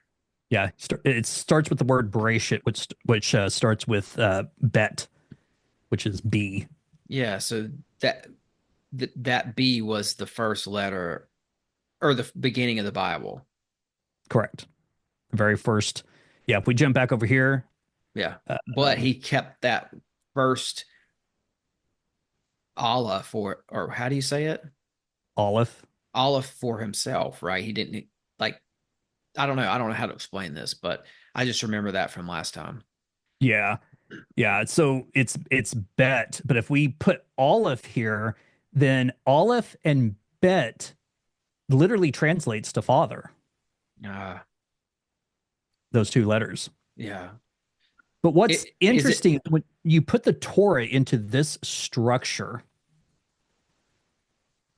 I began to look and remember that pattern that I was talking about that you talked about earlier too, with the 371074 and Yes. 741037. We get this, what you called an 8-point star. Yeah. It can literally be recreated in the Torah, that pattern. And that pattern will repeat from beginning to the end. However, let me show you this. So you scroll down. So this is basically what I did was I took and created like in a spreadsheet, a cell that was 37 cells across and then 8,238 lines going straight down. I took this cross pattern here, which perfectly lined up with the sunstone in Mexico. And I repeated that pattern going straight down. I thought, okay, what's going to happen? Is it going to end exactly with the pattern? So we scrolled down. Whoops, and I went too far. Well, look what happens. It suddenly ends, but it's not repeating the pattern. It gets cut off. Mm-hmm.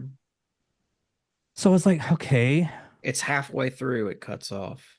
It's halfway through and it cuts off. So I was like, okay, well, that kind of destroyed that idea until I began to look. And let's come back up here. And I'll show you That's this. how it starts. Yeah, it starts like this. Yeah, but that's just Perfectly the same shape. yeah, that's it starts with the bottom half and ends with the top half. Well, that's what I thought. That's Okay. what I thought. But look at this very quickly. So 1369 in matrix gematria is that's the value of the word Jesus. So when I click that, that is the value of that whole entire area right there. There's 1,369 cells right there that make up this shape. the symbol for the sun, and it's the same value as Jesus in matrix gematria.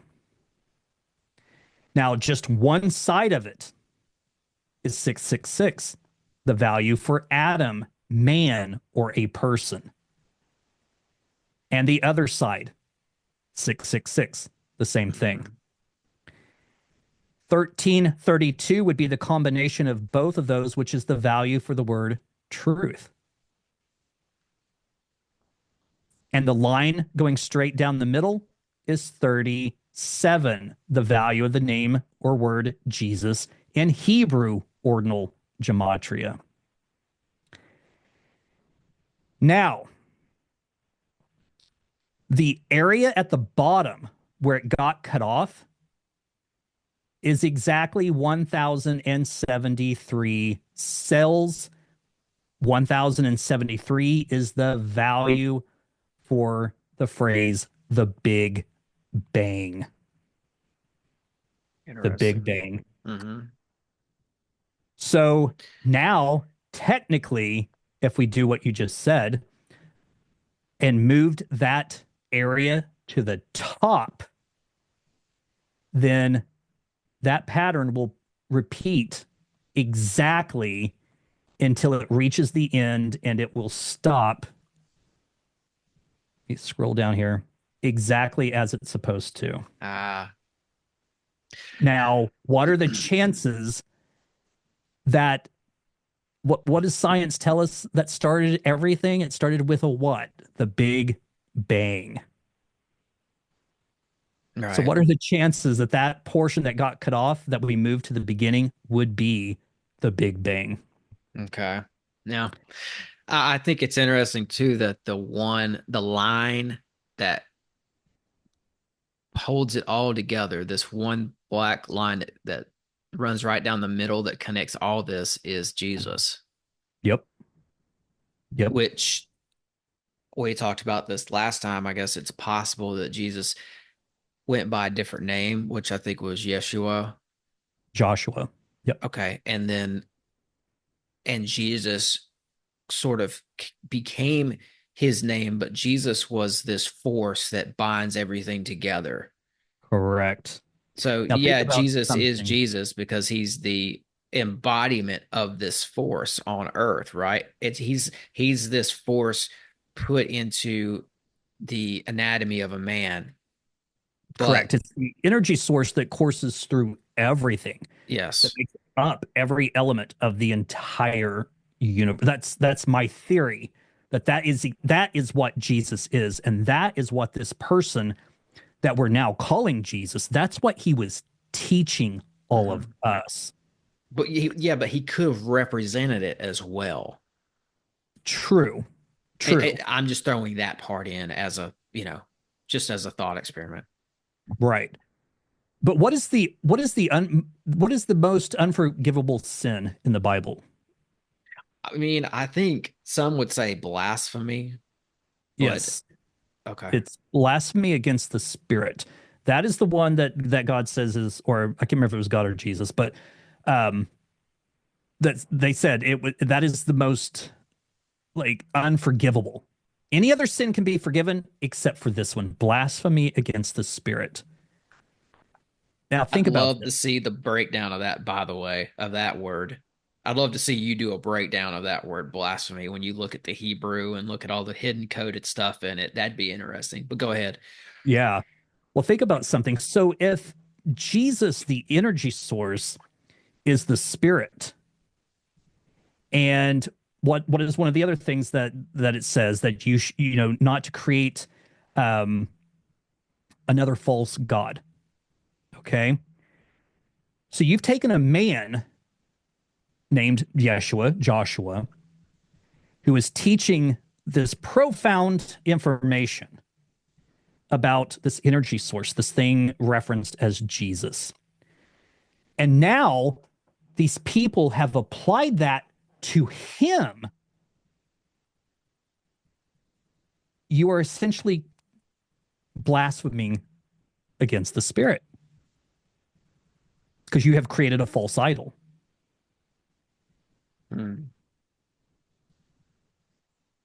Okay. Now, here's something else. So we talked about DNA arriving in a vehicle. Man, this is There's deep another stuff. pattern. This is like this kind of reminds me of that Terrence Howard Joe Rogan. Have you seen that episode? Yes, I've seen well, part of it. I've seen part of it. And I'm not saying that like I'm not comparing you to him at all. I'm just saying like when it gets down because he was talking about shape and he's talking about all these esoteric and numbers. He was saying that this is a universe comprised of numbers, and there's all these crazy fractal like shapes that fit into the mix somehow. Like that's kind of what he was getting at, right? Yeah. And that's Yeah. we're having a different conversation today, but it's very similar. It's all connected. It's all Yeah. now, this is where it gets even more interesting. So, I talked about DNA arriving in a vehicle. I talked about the Hebrew language being known as the DNA of creation. Something else that can be formed out of this shape right here is what literally looks like a DNA strand Oh, repeating over and over. oh, I didn't notice that. Wow. I had it covered up. Yeah, that it does. I had it covered up with the Kabbalah tree of life. It's upside down. It should be flipped around. But when you add this here, it literally matches line for line going straight down. And the portion that meets up here is where the Big Bang area is. Yeah, this is crazy. And of course, like I think the Big Bang, especially in the context of this conversation, is points back to that code you got out of the Torah where it starts off talking about uh the spirit that dwells in the waters and all of that. I think that's pointing back to the creation of at least the earth and the moon and probably the solar system. Well, think about this. So if we're living within a simulation that is being Well, maybe it wasn't created, maybe it was just reformed. Let me just say that. reformed. Yeah. Yeah. So if we're living in a simulation that is, we think of computers now, we think of the computers that we have on our desk. Okay. We see this box, this little, machine. But when you actually look at the universe and everything within it, it operates like functionally, like there's a pattern to how everything functions. Hmm. What if simply the Big Bang was nothing more than pushing the button and flipping on the computer? A spark happens, and then everything Yeah. comes to life within the computer. Yeah. Or it was Yeah. spoken into existence, right? Because we talked about that last time. Like when you break down these words, they go back to sounds. Yeah. And like the breakdown of Adam, it was Well, like, but what is the sound? It's a I don't, frequency. frequency. And what is a frequency? It's a number. We Yeah. associate a number with a it all comes back to numbers every single time. Everything Yeah. is a mathematical function. Everything is it's a function. Did I bring this up? I think I did, but I'm gonna say it again. What do you think about this? Like the Silmarillion that J.R. Tolkien wrote. It's the creation myth to the Lord of the Rings universe. It talks about how these entities got together and sang the earth into existence and the creatures into existence, and they because they created this frequency by singing, and they formed the frequency into figures and words, and that somehow sparked life, but it Yeah. went back to frequency. And then Yeah. I think you could probably say even before that it started with numbers at some point. Yeah. I mean, he's using the same concept that, Yeah. you know, we're But being here's shown. yeah, but here's the thing. He didn't come up with that concept. He got it from Scandinavian folklore. Right.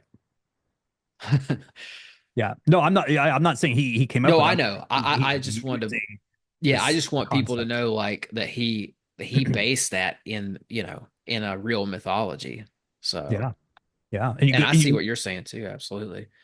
you go back and you think about the email that I received Oh from yeah.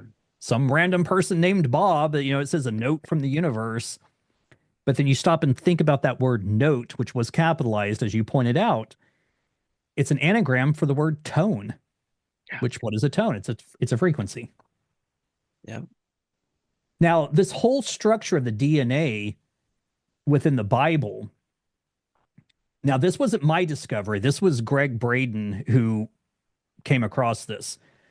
So when he looked at the elements that make up our DNA, hydrogen, nitrogen, oxygen, and carbon, and you look at the atomic mass value for each one of those, and we're really just going to focus on the first number before the period or the decimal point. And we look at those and we compare them to, well, once we reduce the value down, so 1 is obviously going to stay 1, 14 will reduce to 5, 15 will reduce to 6, and 12 will reduce to 3. Now, if we take those numbers and compare them to the letters of the Hebrew alphabet, 1, 5, 6, and 3. So we can go through the Hebrew alphabet and look at every single letter that will reduce down to 1, 5, 6, and 3. There's only one word that could come out of that would make any sense. And it's this word right here, which translates to God eternal within the body.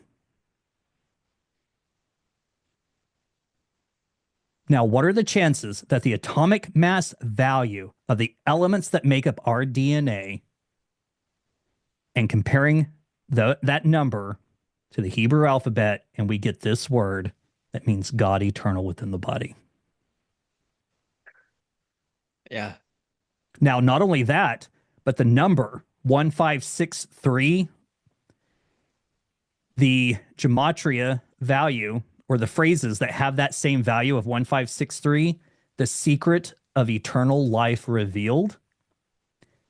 Every creeping thing, which would mean that every single thing on the planet would come from the same source.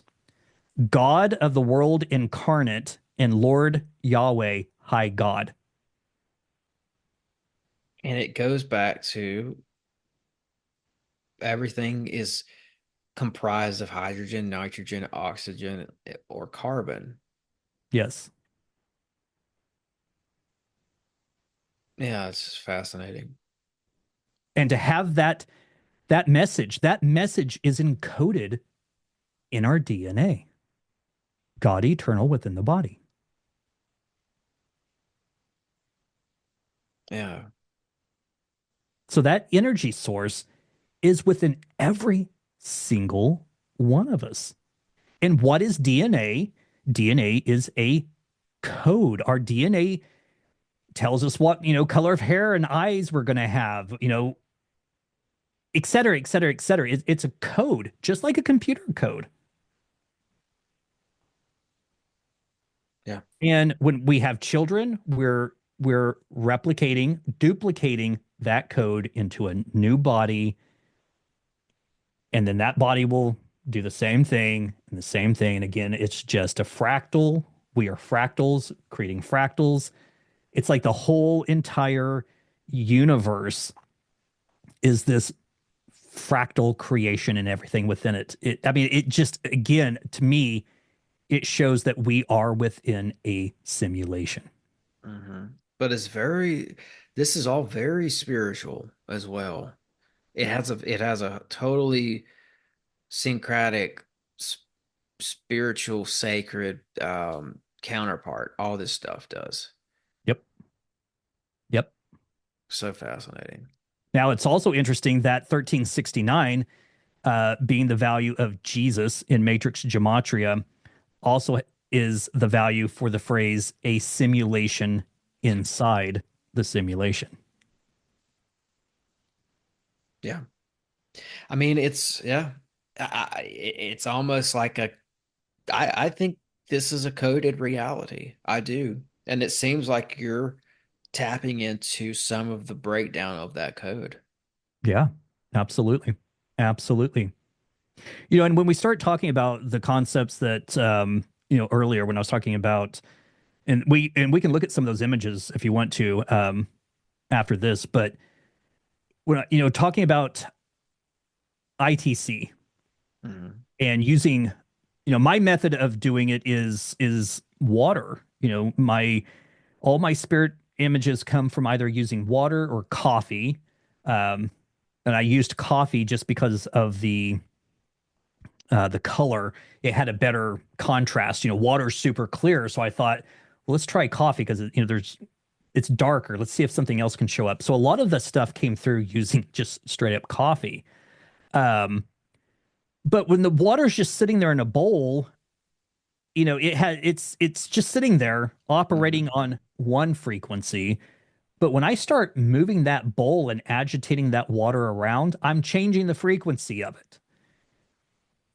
And I think by doing that, that is somehow allowing these these entities, these beings to come through and show themselves. Yeah, yeah. Can you back out of this screen real quick?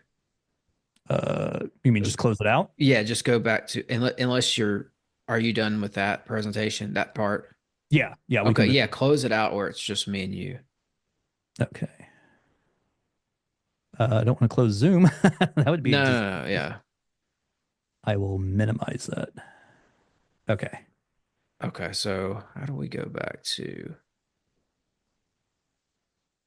where I'm not seeing your computer? Sorry, everyone. Let me do. Oh, do you want to just stop sharing? Yeah, yeah, stop sharing. Oh, okay. There we go. Perfect. Yeah, thanks. Because I'm gonna pull up some examples for people of some of the stuff that you just said. Uh, Um, so you're saying use give me the tail end of that again. What Well, you're just basically, explaining. basically what I was saying was, how can these entities come through? And I think it's by me changing the frequency of the water, Yes. uh, by agitating it. Because before, I just sit there in the water sitting in the bowl. It's smooth, nothing's happening. I start agitating the water. I start moving that bowl back and forth, letting it just go in every single direction. And I'm videoing it as I'm doing that. And I'm videoing it in slow motion, because I want to capture as many frames as possible. So after I do that, I go back and analyze the video frame by frame. And it is a tedious, tedious task. But that's really the only way to do it. And you will, I mean, obviously you can see, but you will Yeah. capture some of the most amazing things coming through. I've had animals. Um, I've had non-human entities come through. I've had some that look very human. Well, here's an example of a non-human that I found from your Yep. page. Yep. I mean, this is scrying, a form of scrying, I would say. Now, what's interesting about this one is you can see my thumb down there in the bottom corner. Yeah. So I was agitating the bowl and then I let go of it and just let the water just sit there and swish around until it, settled on its own. And I mean, you won't believe the number of times that people have literally said, "Oh, it's just pareidoia." Yeah. And I'm like, "Are you kidding me? Like there's more there than just that being simple pareidoia." I mean, there's clearly eye sockets, a nose, a mouth. And I think if you even zoom in on the eyes, you can start to just faintly see. Um, I well, mean, that's a face, you know? yeah, That's a total face. yeah. It's got dimension, it's got a nose, it's there's a Even bridge to like a the nose. shadow under the nose. Yeah. almost. Yep. Yep. Totally. I mean, some of these are just so, I mean, this one's creepy, but I'm going to show it. It This reminds is, me of like a Ninja Turtle. yeah. But This look at is the teeth in under, its mouth. Literally, the teeth. yes. It's like it's smiling almost. Yeah. Yeah. It's a weird non-human entity. Absolutely. You're seeing something come through. I.T.C photography on Instagram for people if you're interested. I mean, I just grabbed a couple of pictures here just to show us examples. But I mean, this one's compelling.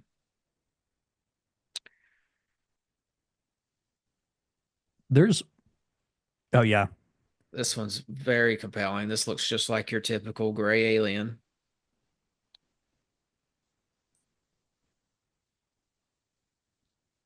Do you get anything happen when if you have one of these scrying sessions and you see some of these faces, does anything happen like you mean like later? sort of paranormal? Yeah, right. No, because I make it adamantly clear that when I'm doing these sessions, that I am only asking them to come forward and show themselves in the sense that they are coming up to a window and I'm looking through the window. They are not allowed to come through the window. Gotcha. Yeah, that's a good yeah, good boundary to have there for sure. Yep. And then I I also mean, make sure when I'm finished recording that I say I am closing this session now. So it's gone. It's over. There, I don't leave anything open. I'm gonna have to start doing after some of my podcasts. That's a great tip. This session is over. Get out. Because that those numbers that I showed early on, as weird as that was, that's not the weirdest thing that's happened to me in the last month. And because I'm looking into certain things, that's what it is. They're starting to show up Yeah. and Yeah. make themselves known. Yep.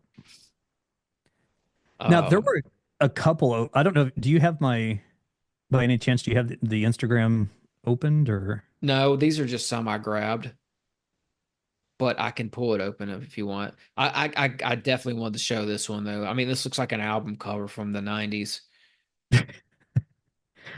because it looks like a dude in like a boat hat Yeah, it with does. or some sort of an old hat. I mean, you could see this. You see the eye on the left very clear, but if you Mhm. look, there's another eye in this picture Yeah. right Yeah. there. Yep. It looks like a DJ from the '90s, man. And now that I'm seeing that kind of zoomed in, it almost looks like he's blowing smoke rings. Yeah, yeah, yeah, yeah. But I mean, that's just, and then you've got the figure of the body. Yeah. There's a body here. Fascinating. Did you want me to go to the Instagram? Yeah, if you don't mind, there's a couple of that I really kind of want to point out that I Yeah, think are just extraordinary. yeah. Um, One of them is a guy that I mean, like his torso. Well, you'll see. I'll have you pull it up here okay. because I literally show. I think it was on that one. When you see the image, and then if you slide that image over, I have the video where I'm literally going through it frame by frame so people can see how it formed. Because again, when you're looking at this after you record it, even though it's in slow motion, it's just, the water is just moving all over the place. So these are some recent ones. That second one in the center, Hmm. clearly extraterrestrial looking or interdimensional. And it looks like it has some sort of breathing tube or apparatus coming out of its nose. Yep. Looks like some H.R. Geiger art. Yeah. Oh, yeah. That's a good representation. Yeah, absolutely. Yeah, for sure. Yeah, I mean, some of these are just, I mean, undeniable. Yep. And I think there's other examples of this too. I mean, one of my buddies who's a researcher up in Canada, he films himself out in the woods because he does a lot of camping and outdoorsman stuff. And he'll slow down his videos later on in in editing anytime something flies by or anytime he sees something weird, because a lot of times he's just out there in the woods, but these woods are alive around him, right? And Mhm. he's capturing stuff. And it's like there are faces coming through the foliage. And I don't know that there, I think it's a very similar thing to this where we're something with the camera is able to capture something that's here but not visible to our naked eye or something like that. Right. Yeah, absolutely. Absolutely. But you'll see these little faces in the forest out there. Now, is this He'll the same guy that said that like the faces in the orbs? yes. Yeah. Hmm. Yeah. Yeah. Yeah, we're talking about Renaissance man. Yeah. Yeah. I listened to that episode. I thought it was fascinating. I have to go and watch his stuff because this type of stuff just interests me. Oh, that's I'm glad you said that because next time I'm watching his channel and I see a video where he's got some really good pictures or faces, I'll send it to you. Yeah, absolutely. Absolutely. Because he has picked up some crazy stuff, man. But that just as an example, like I just think that that's just another medium for this somehow that he's been able to tap into using a camera, like you Hmm. have, but just using nature. So you're using water, and he's somehow tapping into some sort of a forest aura. Yeah. So, Yeah, absolutely. but yeah, yeah, he's the guy who encountered or captured a face in the orb, man. It was just perfect face. Like like somebody was peering into our realm and they had to do it in through an orb or something. I don't know how to describe it. It's crazy. It's wild. Yeah. It's just wild. Uh, look, the one that says wow, Yeah. uh, click on that one. Sure. So I literally show. Ah. Yeah. Oh, that is such a gray alien. That's a textbook alien. That's like if you said let's do some sixth century t-shirts and let's put an alien on the t-shirt. That's what you would that's the image you would want, something just like that. Yeah. Now, just to give people a frame of reference here, I have not added anything to this image. The only way that it's showing up like that is I have taken, like when I do the videos, I take a screenshot of whatever I'm seeing. I put it into a program called HD or Aurora HDR is what it's called. So all I'm doing is pulling out the HDR elements, the high dynamic range elements of this image, and then I'm just painting the HDR. I guess I shouldn't say painting because I'm not painting anything onto the photo. I'm just, it's the enhancement, the HDR enhancement that is bringing that out. So when it applies the HDR, it's applying it to the entire image, but I'm just applying it to the portion that I'm seeing so that it pulls that out and you can see it in greater detail. Yeah. Mm-hmm. Yep. Yeah, you're not cheating the system at all. You're just Nope. Nope. it's I, just a I coloration. That's all it is. yeah, absolutely. There's one other, well, there's a couple actually. If we can just scroll, that one in the center right there is so super clear too. This one. The one up above it, that one, Okay. that one's I mean, that's a creepy. face. That's It's a a face. face. This one here. Yeah, Oh yeah, look at that. That's what that reminds me of the orb thing that we're talking about. yeah. You see how it's like it looks like it's peering through a little circular window or something? Uh-huh. That's kind of what those orbs look like a face in an orb.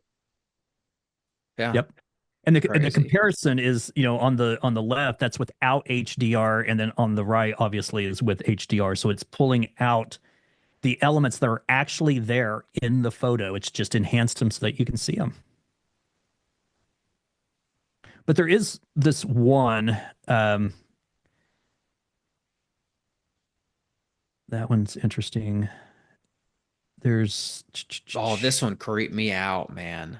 okay, that's through That's for a video TV. feedback loop, and that's on a television. Oh, dude, that one creeps me out. Now, anyone can do this. So basically, what I've done is I've taken a video camera and hooked it into my TV. There's no cable, there's no satellite, there's nothing else plugged into the TV other than TV's plugged into the wall, obviously, for the electric. And then the camera is plugged into the TV. So it's a video camera. And I've taken the video camera and turned it so it's facing the TV. So what you end up with is an image of the TV inside the TV, inside the TV, inside the TV, and it keeps going into infinity. And then you zoom in to the screen until you start getting this warping effect. Once you get that warping effect, then you can start asking these beings to come through, Oh my gosh. and they will. Oh my gosh. This is like The Ring. Yeah, That girl steps through the TV. That dude looks like he's about to step through, man. I know. I That know. is so creepy. Uh, what did I do here? Oh, wait.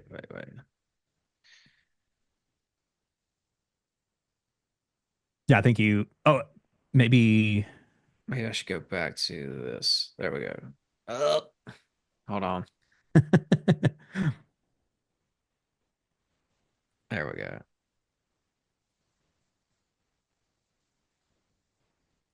Okay, Okay. so there's a couple of. Okay, that one right there on the far left is interesting, but we don't have to click on it. You can clearly see the eyes Mm-hmm. Mm-hmm. in it. Let's Yeah, keep. that looks like a gray alien Yep. in like some sort of a lamp or something. Yeah. Let's see. I'm just. Let's keep going.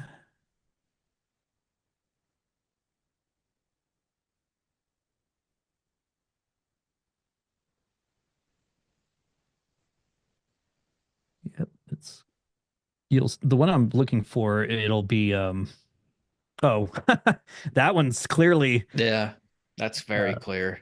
yeah. This is interesting too. This looks like something out of Star Wars, Yep. like a Star Wars alien. Like a really fat Jar Jar Binks. Yeah, exactly. Come on, I'm looking for the guy.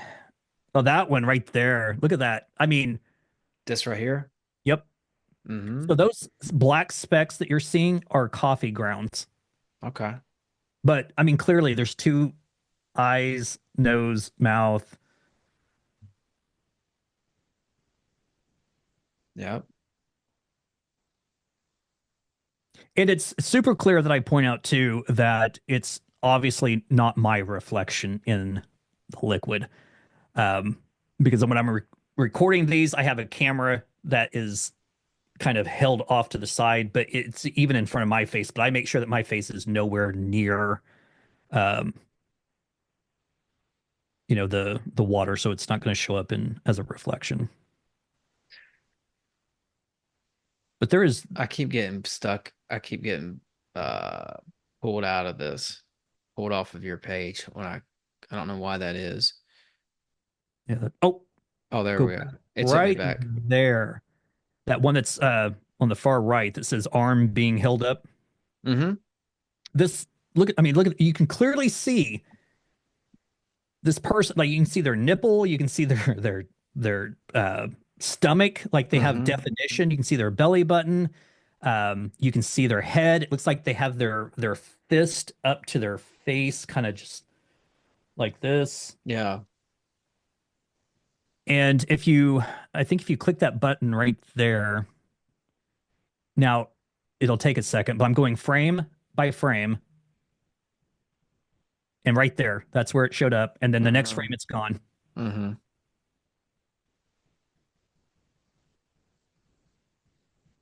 Yeah. And so it literally, I'm just letting people be able to see how the water, you know, is forming this. Incredible. One of my favorite ones, I think it's a lot further down. but it's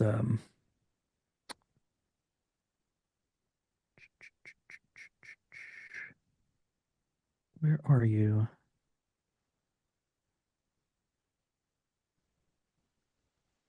Now you've had a lot of these sessions. Oh yeah. Oh yeah. There's a dog right there. Did you get this image from a scrying session, or is this a graphic you made? Um, honestly, I don't. I think I made that. Oh, Yeah, right there. Right there. Go. It's on the right and up one. this one. Yep. Look right on the edge of the water. Oh, oh, there it is. Yeah. Man, that's clear as day. That looks like Yeah. a just a clear eyeball. And there it is That's without the crazy. enhancement, but without the enhancement, it's still there. You can still see it. Yep.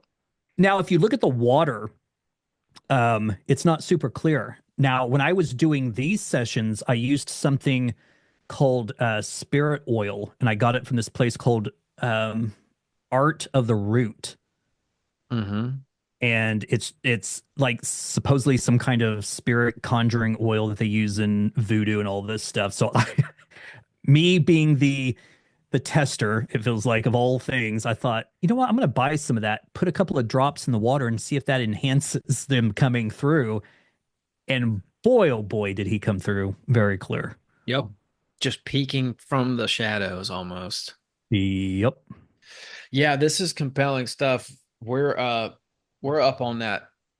We're getting up on that 3 hour mark. So I'm gonna Uh-oh. we should probably start to wrap it up here. Yeah, absolutely. This has been great though. Was there any others you wanted to One highlight? quick one, one very, very quick one. And if you just scroll down, this one was one that I did on a TV, and I simply asked them to show me what it looked like on the other side. And it's right there. It's This on the far the, right. Yep. okay. And that's what came through. You asked to see what it looked like on the other side. Correct. Can you show me what it looks like on the other side? That looks very matrixy. Boy, does it. It looks like you're about to start seeing numbers, Yep. streams of numbers, just like the Matrix. Yep. If that was green, it would look like a graphic for the Matrix movie.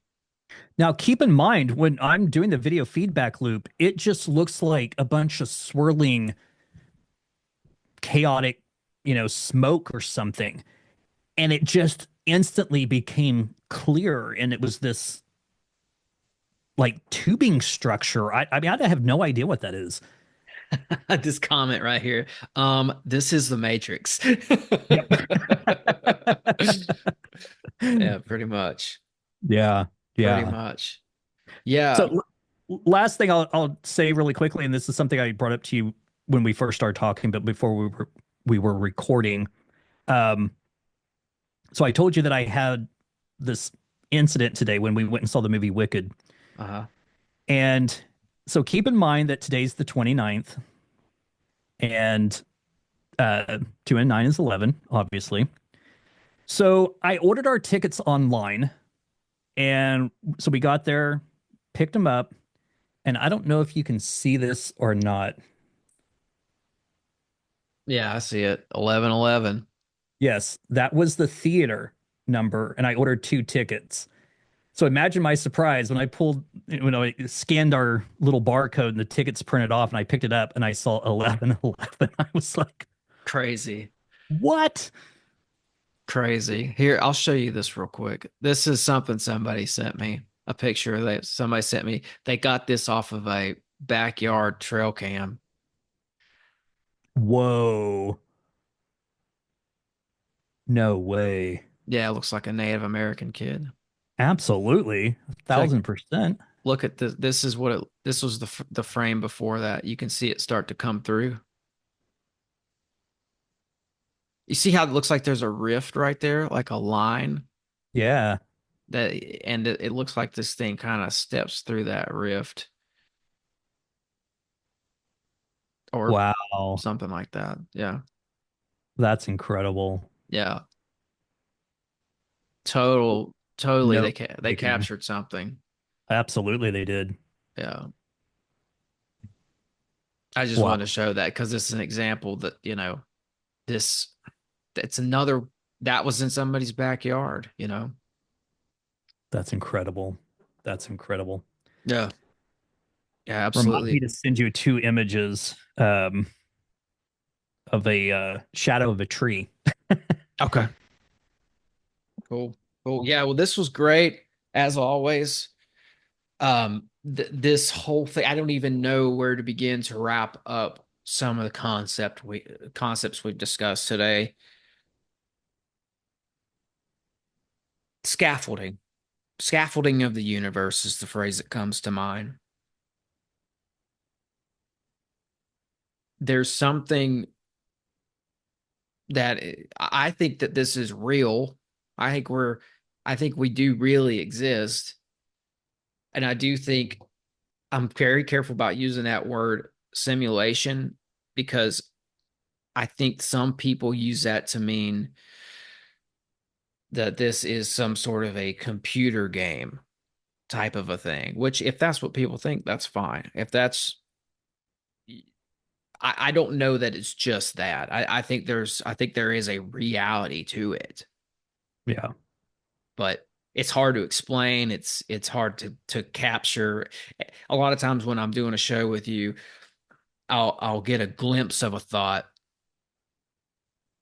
but it's hard to reach out and grab that thought and put it into words. My thought is if this is a simulation and I mean, what does the simulation do? It simulates something else. Mhm. So the concept of us being real, the question becomes, are we real here? Or is our true selves, our true reality somewhere else that we are witnessing this reality as a simulation, much like putting on some meta goggles and jumping into, that whole Yeah, virtual that's a reality. great question. See, that's a great question. That like what you see depicted in the Matrix there, where the people are in tubes, Yep.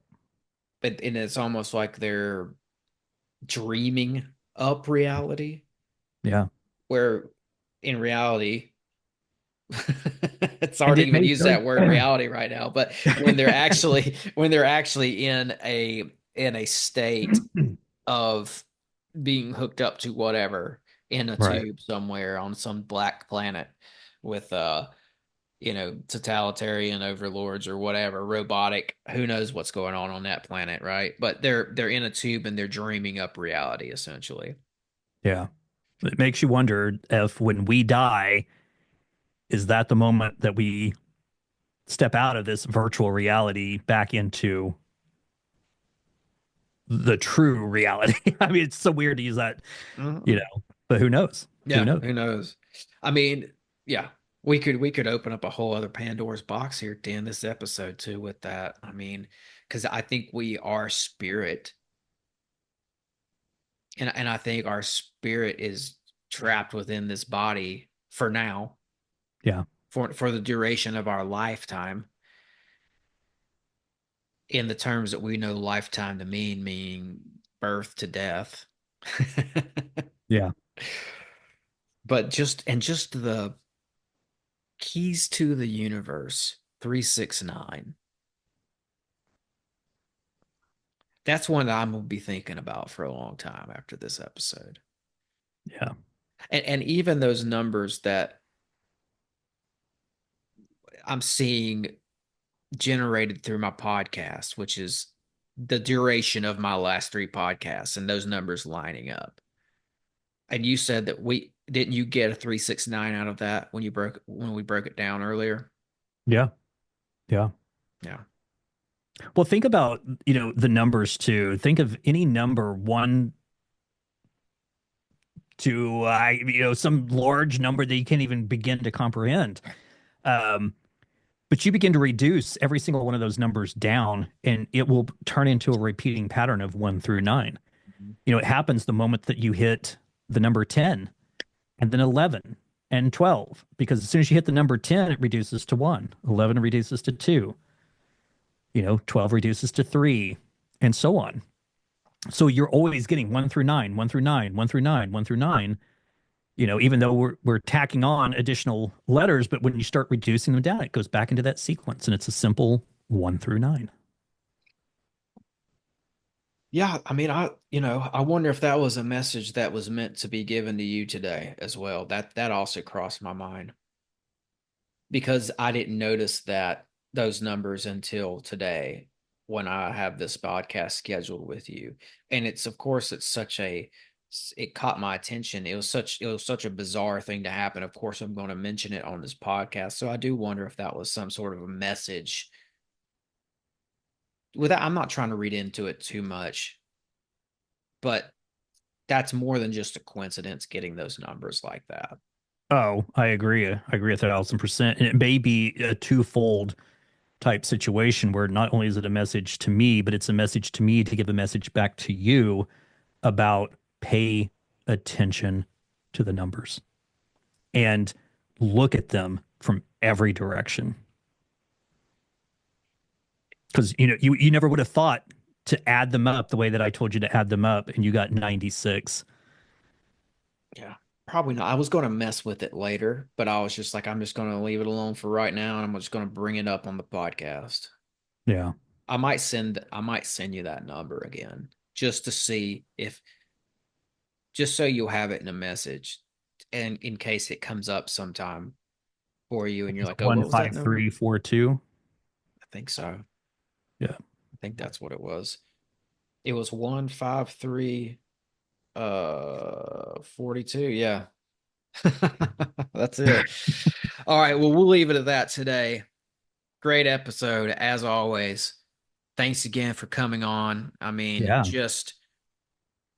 there's something more to everything. All you have to do is look into it, and you're gonna start to find meaning and things that make you want to know meaning. It gets deep. It gets deep. So tell everyone where they can find you.